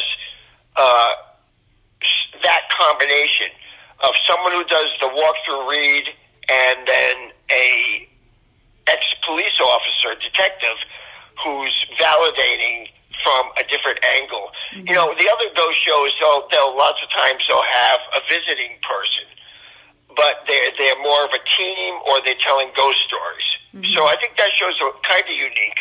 I don't watch anything anymore, to tell you the truth. It's just all kind of all gone by. Yeah, I always try, when a show comes out, I always try to watch it. And again, if I want to laugh, I'll put Ghost Adventures on, but I really don't watch that. It's kind of a Friday night tradition, We would. I would get together with my kids, we'd make popcorn, and we're all a bunch of hams in my family. So it was like, who could do the best mimic, and, we'd tell jokes. It's like watching the Three Stooges. Yeah, I mean, and I'll be honest with you. I mean, I respect your opinion, so please don't take this, Oh, go ahead for it. But I'm not a fan of Dead Files. I think the concept is different, and what they do is different than any other show. But I really honestly, I tried the Paranormal Caught on Camera, which, it's every Joe Schmo that's putting in, sending in evidence and they're getting on TV. I mean, still they want to get on TV, right? So things are going to be exaggerated, so for me, I can sit down and watch a whole episode of Ghost Hunters. And even now, I mean, with Grant Wilson coming back out and he has a whole new team, they definitely are still, kind of sticking to what's up with that? Did they have, did he and Grant and Jason have a fight? No. I think they disagreed about, well, I'm not sure, but Ghost Hunters towards the end just seemed like they were just walking through. Yeah, so I think... You know what I mean? It's like there was no interest or excitement. Everything was mundane. I don't know. It just seemed like he was fulfilling his contract, and they were just kind of saying things to people. You're just going to have to learn to live with the spirit. They would say the same thing over and over again. So I don't know. And all of a sudden he was gone. I don't know. What was the drama there? So Grant, was spending a lot of time away from his family. So he decided that he needed to, go back to his family, and, his kids were young, and, he wanted to just, do the family thing for a while. And then Jason and them continued to do it. And then, Ghost Hunters, kind of ended, after, I think a season or two after Grant left. But, there were people that were on the show that went off and did their own thing. You had, Adam that and international one.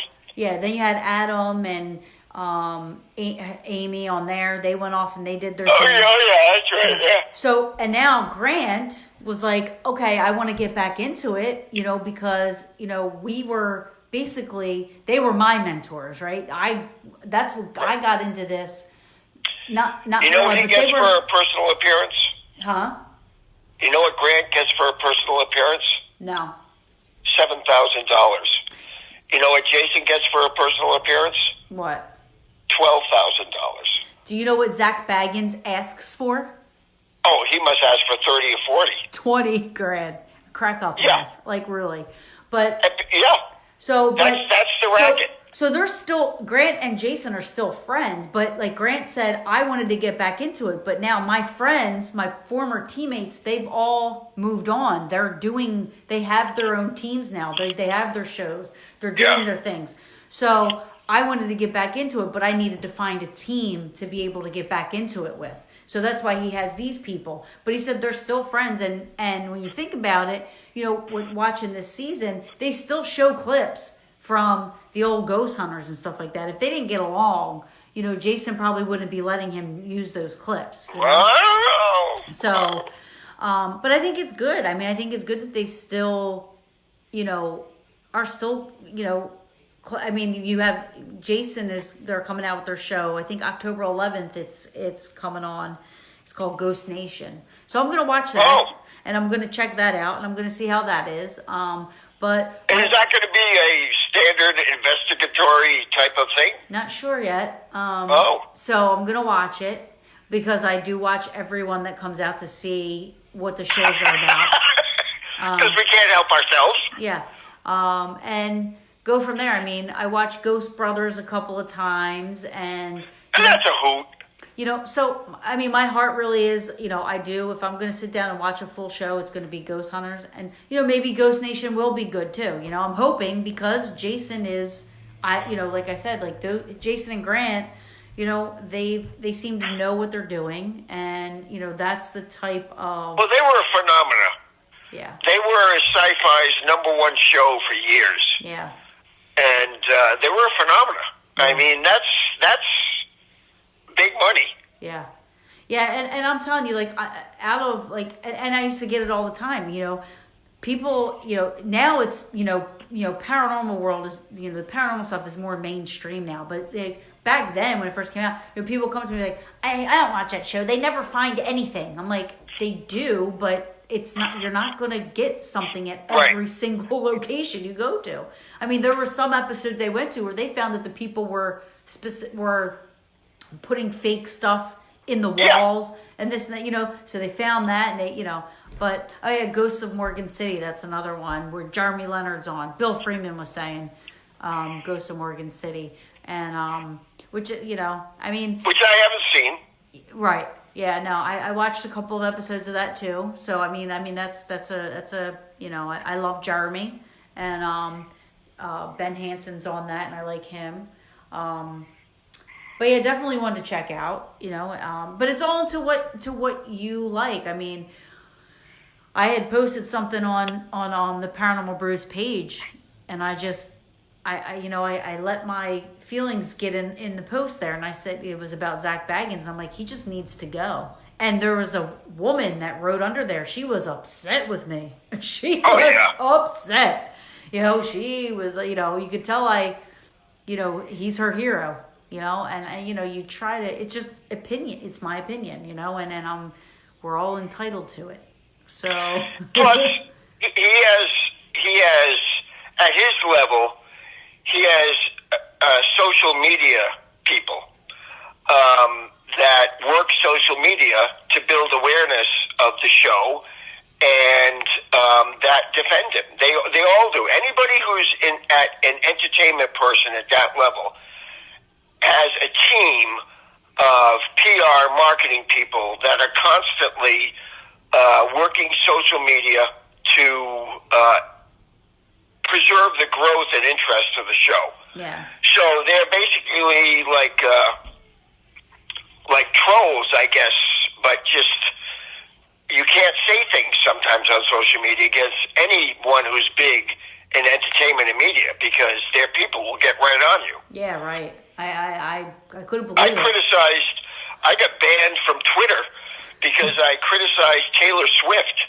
And oh my God. Swift. I like Taylor Swift. Oh, she's lame. I watched a video that she did. I don't even know what it was. And my comment was, all those millions and still awkward because she's not much of a dancer. And, oh my God, the Swifties were like the a swarm of bees. No, that's what they call themselves. Really? It's organized. Oh, wow. It's like a fan club on steroids. It's like a professional fan club. That's awesome. So Zach Baggins definitely has that. Oh, yeah, for sure. So wait, so let me go back to you. You yes. do remote readings. So yes. So you do remote readings. You work with the police. You work with a. But I can do that for residential too. The what? If someone has a concern, Mm-hmm. They can contact me directly. I prefer if it's through a team rather than direct to the individual. It's nice to have a team that's working with a situation, and that's my contact rather than directly with the person involved in the residence. So is that how you generally get your work? Is like a team will contact you? Like at what point does a team contact you? When they've already tried helping and they're not getting anywhere? Yeah. It comes all different ways. It comes literally referred by an individual, and it comes a lot through social media. Someone will reach out and say, "Oh, my cousin's having a problem," and does that, what I mean, that type of thing. Or I've been in contact, like, let's say I've had an introduction to, dozens of teams. So sometimes they will contact me in the past. It's hard for me to even remember so many times because sometimes it's simple and it's fast, and other times it's more complicated. Yeah, it kind of comes in all ways. But a lot of it is from social media and interviews. That's why I do interviews. That's cool. So somebody could contact you. Yeah. They can always reach me on Facebook. Yeah. And now, do people contact you just for just like mediumship readings, or is no? I mean, it's going to be. Anybody can contact me. I'm pretty open. But what I do ask is that if you're going to message me on Messenger, that you've got to be able to present yourself professionally. Like, you can't send me a message and say, "Can you tell me what my grandmother's doing?" You can't do stuff like that. I won't even respond. You know what I mean? Yes. I'm having a problem with my boyfriend. Is he cheating on me? I actually get those kind of things. Are you serious? Oh, yeah. So I answer yes. He has been for 10 years. Yeah. So I don't do anything like that. So that's what I would call mediumship, too. I don't really do that. Lots of times people will send me a picture. Uh-huh. That's kind of a good first step for an individual. I have a picture of a building I'd like you to look at. And I have one team in the UK, as a matter of fact, that usually before they go to a new site, he'll send me pictures. And I read the pictures. The last one I did with him was pretty good. That's right. I forgot about that. That's cool. Yeah. And, sometimes it's the same thing. Like when I go up to a room and I alert, the same thing. I'll look at a photograph, and sometimes it's nothing, and sometimes it's like, oh, yeah, this is important. This one's important. How did somebody? Yeah, so I can work from pictures. How did somebody from the UK get a hold Facebook. of? Oh. Yeah. I mean, I've got a lot of friends, and it's not all active friendship, but I'm probably friends with about every paranormal group that's on Facebook. Yeah. Over the years. Yeah. So, it kind of comes and goes. I try to keep, that's why I have the Constantine St. Michael page, because it's almost become like a brand. Right. It's more than just a person and a name. It's like a brand now. And it's a good thing and a bad thing. Sometimes I don't know what to do with it, but then I think, what the hell? It is what it is. Yeah. It's a brand. It's the Constantine St. Michael page, so I'm, post a lot of stuff. I post political things, but I post articles that are interesting to me, but I also try to keep a paranormal awareness about it. Right. So it's not just somebody's page. It's right. But, I've been in a lot of groups on Facebook where it's the same thing. We want a discussion group, and we have rules, and you have to abide by the rules, and that never works for me. I piss somebody off within the first 2 sentences, and I'm done. Oh, yeah. I'm not good in, I don't know what the word is. Politically correct paranormal groups. A controlled environment. You're not good in a controlled environment. Me neither. Yeah. Well, it's because my thoughts don't match with people. Right. And they really don't. And people get angry if you're not, believing in the same thing that they're believing in. Yeah. And then people just oftentimes will think that the thing that I would tell people is it's like it is almost like peer pressure to remain ignorant. Yeah. And it's okay to not be ignorant about it. It's okay to say, yeah, we do understand it. I believe everybody can understand it. Right. I absolutely do. I believe every person can understand it completely. It's the most important thing that's going to happen to you in your life. It's your single most defining moment is your death. Yep. Of course you can understand it. And it's still scary. It is scary. Absolutely. Mm-hmm. Life is scary. Yeah. Life is filled with pain, suffering, fear. Absolutely. It's not mystical. It's just the ending process. I have another way to say it. I thought of this the other day. If you work in a morgue, if you're a morgue attendant, like in a big city morgue or a hospital morgue, mm-hmm. they will tell you that days after somebody dies, their body will move. It will their mouth will open and close like they're talking. Sometimes their arms will stretch out. Sometimes they'll sit up. Yep. And they're considered involuntary muscle contractions. But think of a ghost as the same thing, but only for consciousness. Mm-hmm. They're still having those involuntary ego actions happening. Right. Yeah. There's another one.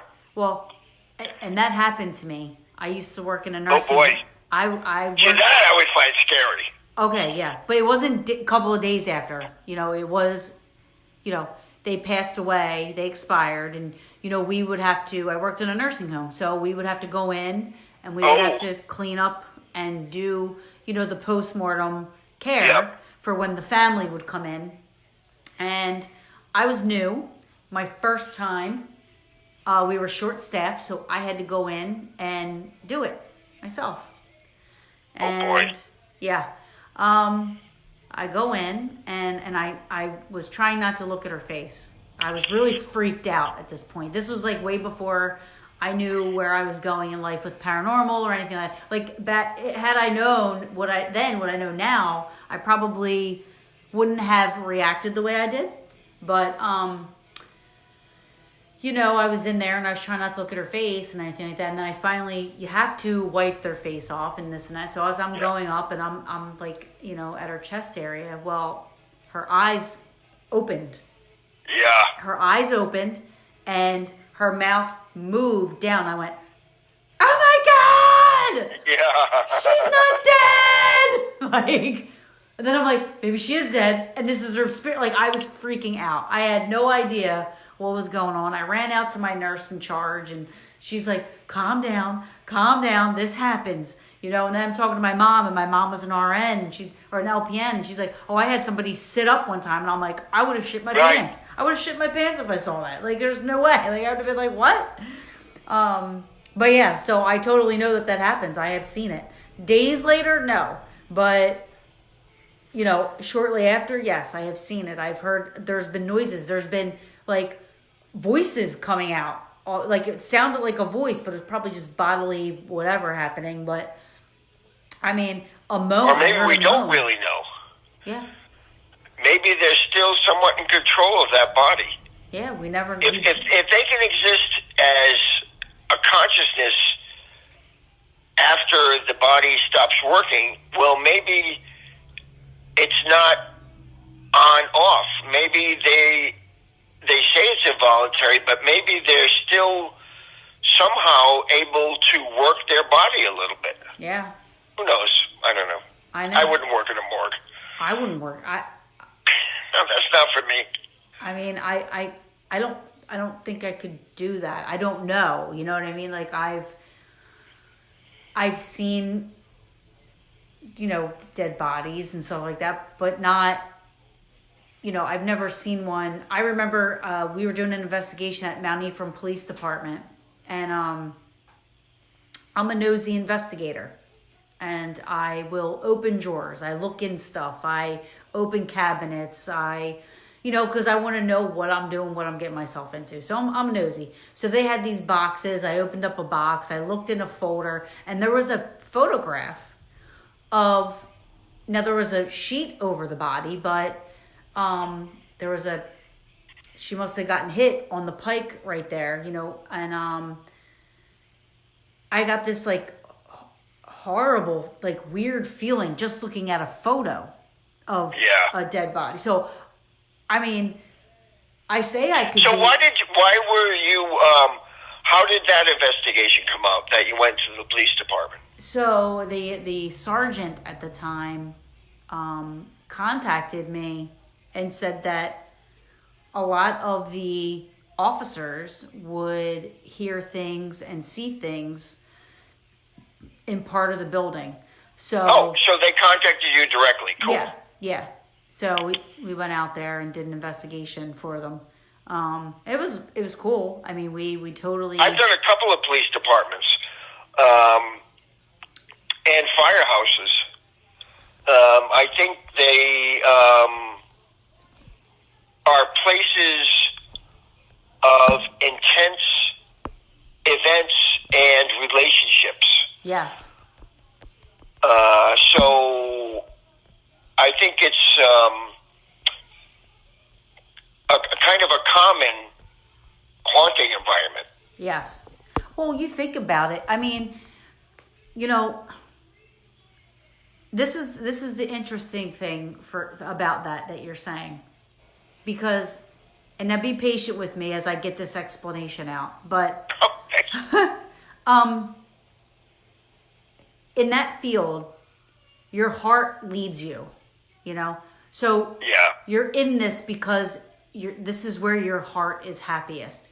And most of the times when police retire, they really don't retire. They can't pull themselves away from that, right? They still need to be involved in helping their community somehow, some way, So I believe that even after they pass, their heart is still there. Like they are still there, wanting to help, wanting to be involved, and still, their energy is still a part of the daily happenings of the life there, And yeah, I do know. I think it was the first case we did with my team, Deadline, was a police fire department building. It was combined.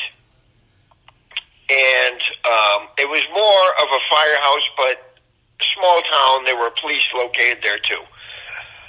And I got the spirit of a firefighter. And so it's me and my team, who are basically all law enforcement, and we're in the building with cops and firemen. There were maybe 4 or 5 guys. There were some guys sitting down, like in the meeting room, just kind of hanging out. They were kind of waiting to see what went on.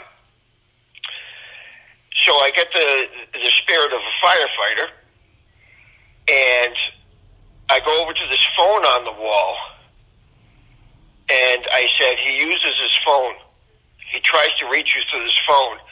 And they just went white as a sheet because they said, that phone rings all the time and it's not connected. Oh, wow. It's one of those things. The phone that's not connected rings. Wow. And I started to get to know this guy. And I went in. We all went into the meeting room area because they're all kind of, saying, well, what the hell's going on? Like they knew what was going on, but they're not familiar with the process, so they're a little bit cagey. Sure. And I sit on the table. Oh, my God. And I start bawling my eyes out. And I'm thinking, oh, my God, they're just going to think I'm a Fruit Loop. And, but the spirit that I got was a firefighter who had actually set a fire where someone died. Really? He was, and that's why he was still there. And he was a hero to them. He was well liked. Now, I preface everything in an investigation with, I can be wrong. Right. So nothing I say is an accusation to anybody or anything. I'm just going to tell you what I get. I can be wrong. Sure. But that's why I started crying, because this guy was so ashamed that he had let down his brothers. And, had actually caused the death of someone. And I learned that night that there are certain things I can share, certain things I can't share. Right. And I told my team, but I didn't tell any of the older retired guys that were there. Right. But his presence was all over the place, footsteps, the standard things. Yeah. That's another thing about hauntings that always fascinates me. Think of this. Think if we did this kind of mega study where you took every paranormal team's records of their investigation, every TV show, every reliable ghost story, take all the data and actually document what actually happens. And it's consistent across every haunting. Certain things happen. Yeah. Knockings, footsteps, smells, voices. It's consistent, just like life. Right.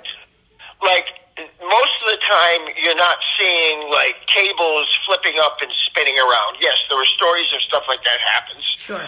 But in general, it's pretty mundane stuff. Right. I heard my name called. Right. I got a creepy feeling. That's one thing. That the word creepy has to go away. Yeah. Yeah. Don't just. I never want to hear the word "it's creepy" again. Right. Well, unless you're looking at sometimes it is.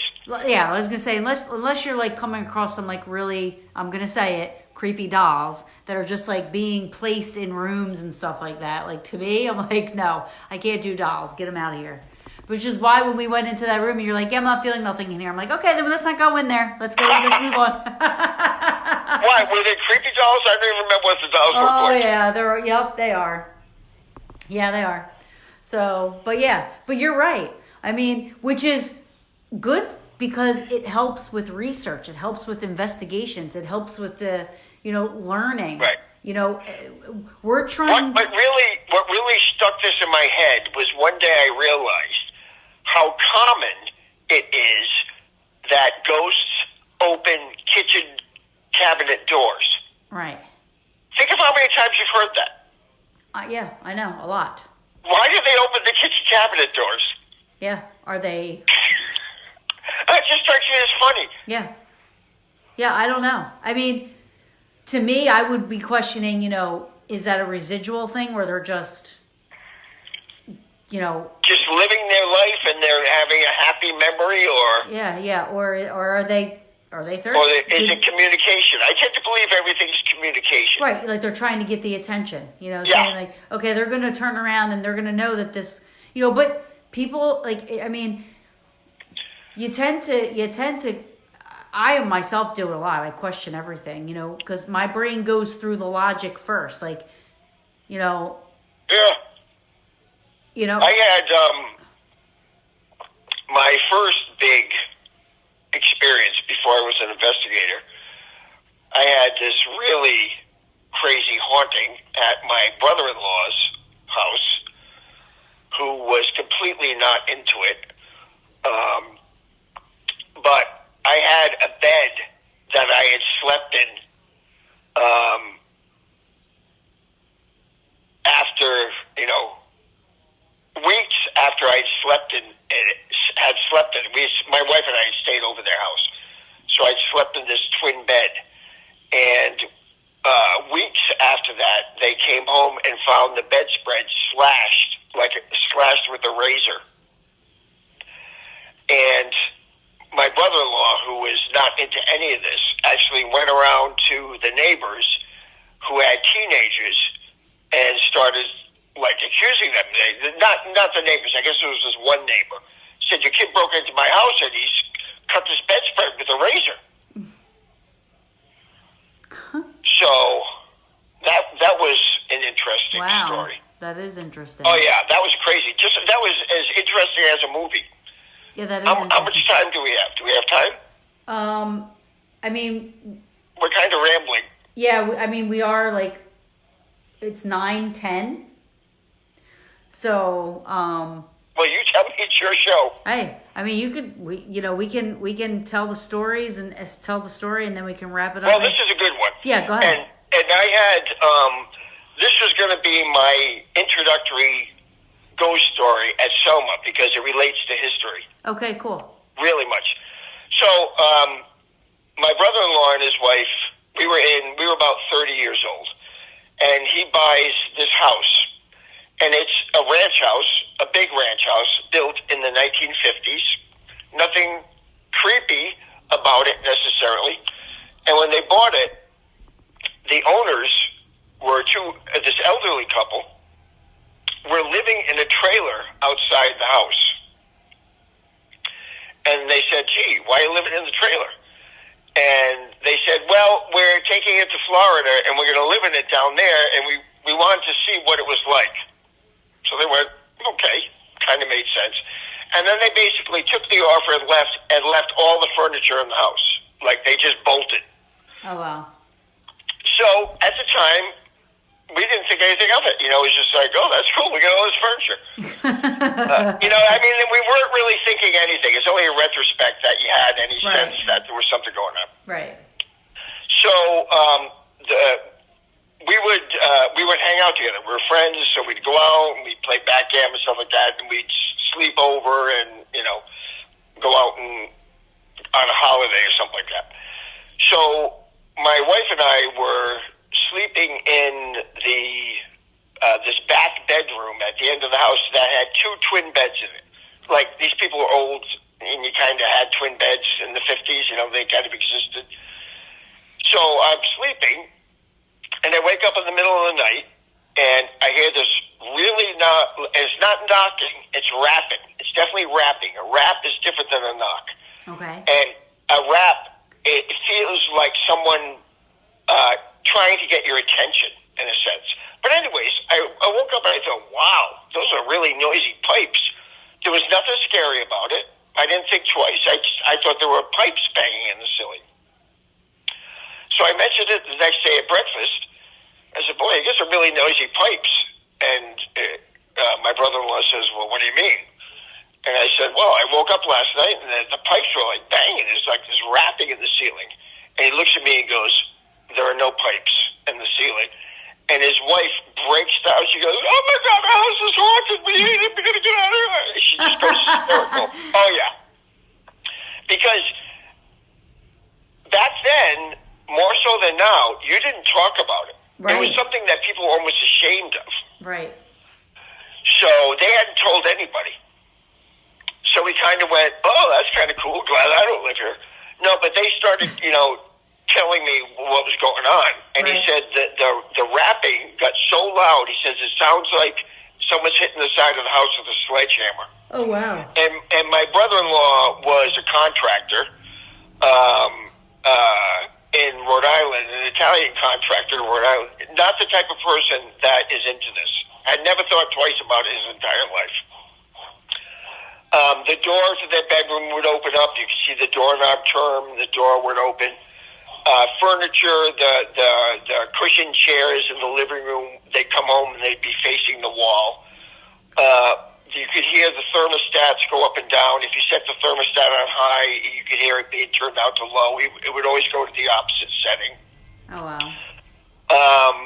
He came home one day, and he had stored some vinyl siding trim pieces up in the joists in the utility area. It was a finished basement, but the utility area where the furnace was.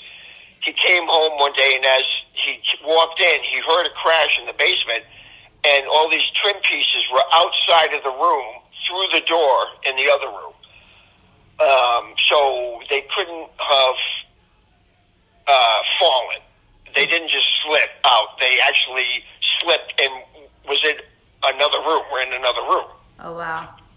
So, pretty typical Hollywood movie stuff. Yeah, for sure.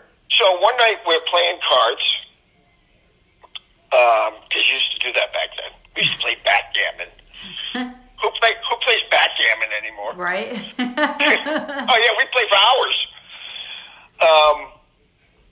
I hear this. We're all sitting there, and we hear this boom from the basement. And the way I would describe it, and this is important.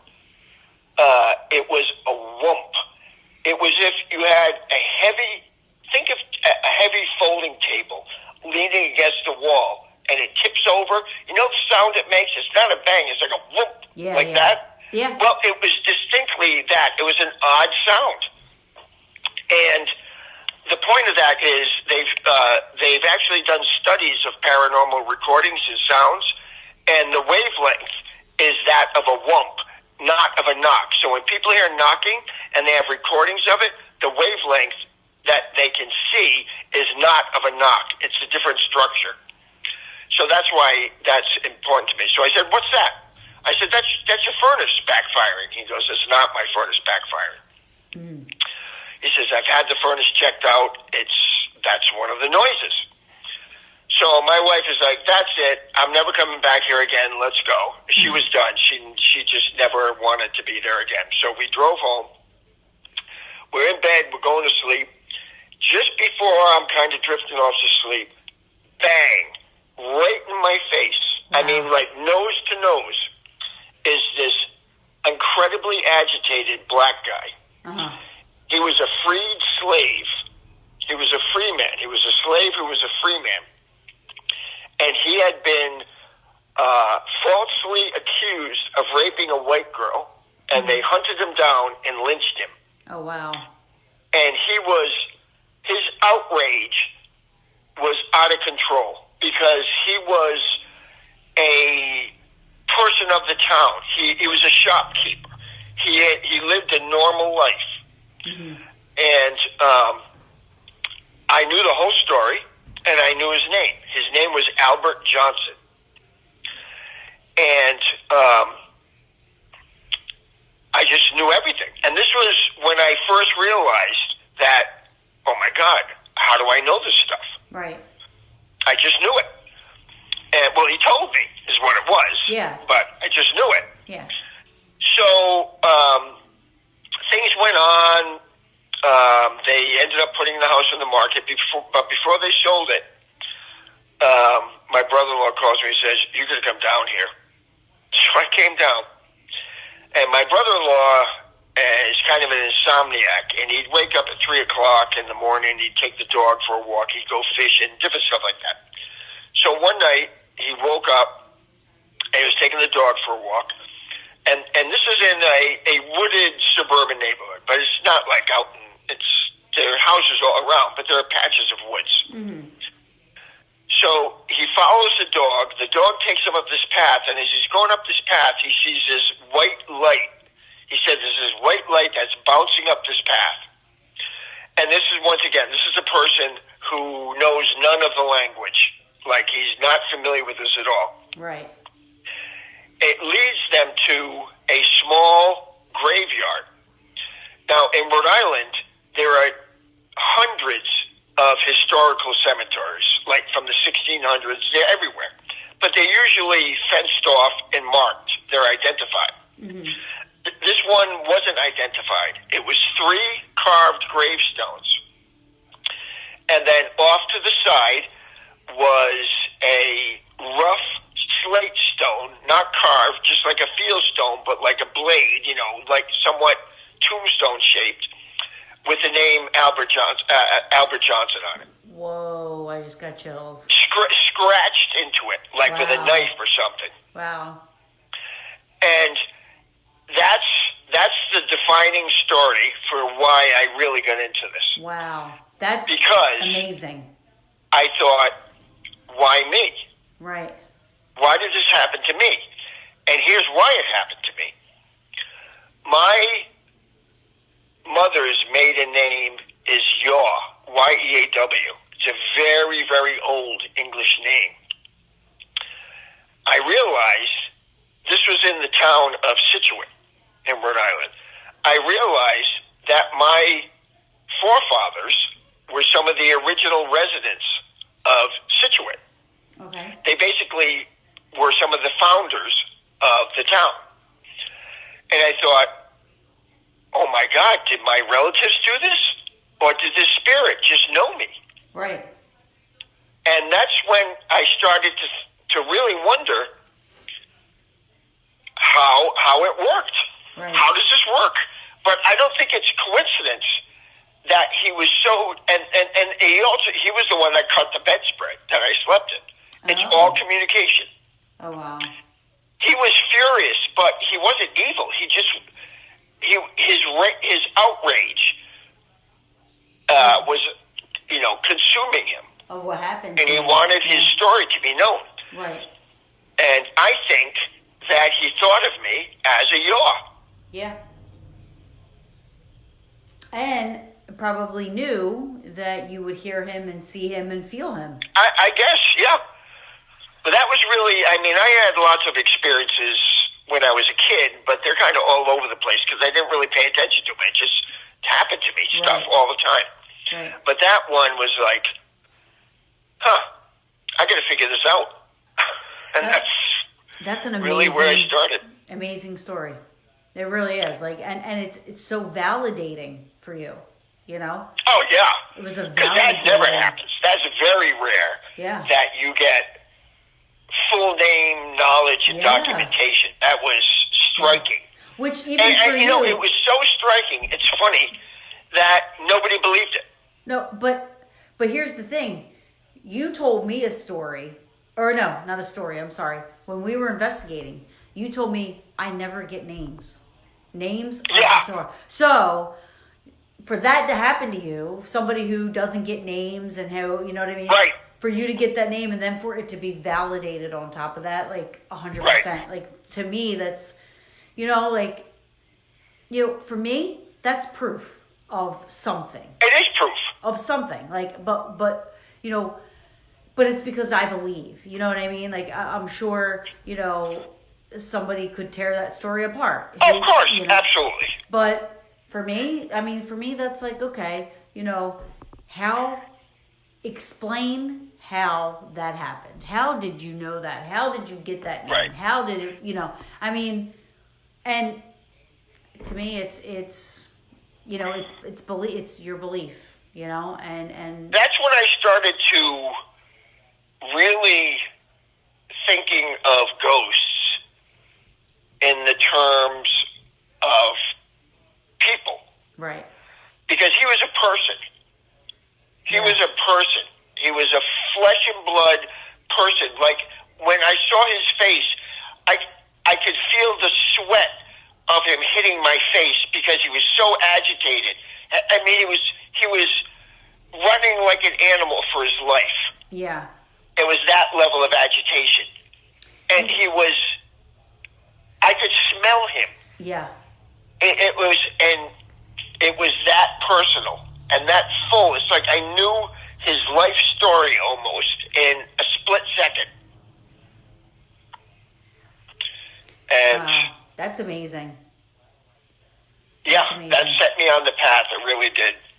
Thank you for sharing that story. And thank you for being on with me for so long. Excellent. And our conversation was amazing. And See, the other two would have just slowed this down, so. Huh? The other two girls would have just slowed this down. No, I'm teasing. I know. It was I loved having you on, and I look forward to working with you. Oh, yeah. I really, really want to do the investigation thing at Selma. I will talk to Dee and Bill, and maybe we can figure something out so that we can do that. Because I would... And the other thing too is I've never really been to Gettysburg. Ooh. I went when I was a kid. That would be the kind of place that I think I should go to. Yeah, you should. And you seem to be very, very familiar with it too. So if anything ever comes up for you at Gettysburg, that would be interesting. I really honestly don't need anything. I can just go. So if you ever have time and want to go, I definitely would love to go to Gettysburg. And it would be nice to do. I mean, the place is massive. I'd like to get the feel of it. I remember it from being a kid, and I would enjoy going back there. Yeah. But it would also be nice to have a specific location where you follow my routine, where you know something and you don't tell me, and right. See what. Oh no, that would be great. I would love it. Yeah. Yeah. Okay, cool. Yeah, there's plenty of places out there that I have experienced stuff myself and have evidence from, and and I would gladly love to take you on that journey and not tell you anything and see what we get. That would be awesome. Excellent. That would be awesome. Okay, then we'll do it. We will have to plan those things for sure. But Very good. I want to thank you so much from the bottom of my heart and my Paranormal Brew girls, and for everybody that watched. There was people watching and commenting and loving the show. So cool. Good. It was a pleasure having you on. Thank you very much. I enjoyed it. My pleasure. Yes, and I hope we can do it again sometime for sure. We will. All right. Well. Very good. Keep in touch. I absolutely will. Thank you so much. I love you. Good night. Good night. Well, that was interesting. It was a great show, and I loved having him on. And I thank everybody out there that watched and was listening. He's a very, very knowledgeable man, and I look forward to working with him. Would love to go to Gettysburg with him and Selma again. So to everybody that watched and tuned in and came on, thank you so much. And we will be on next week. Hopefully, we'll have Rich or Frank Sinelli on or somebody on to join us. But thank you again for coming on.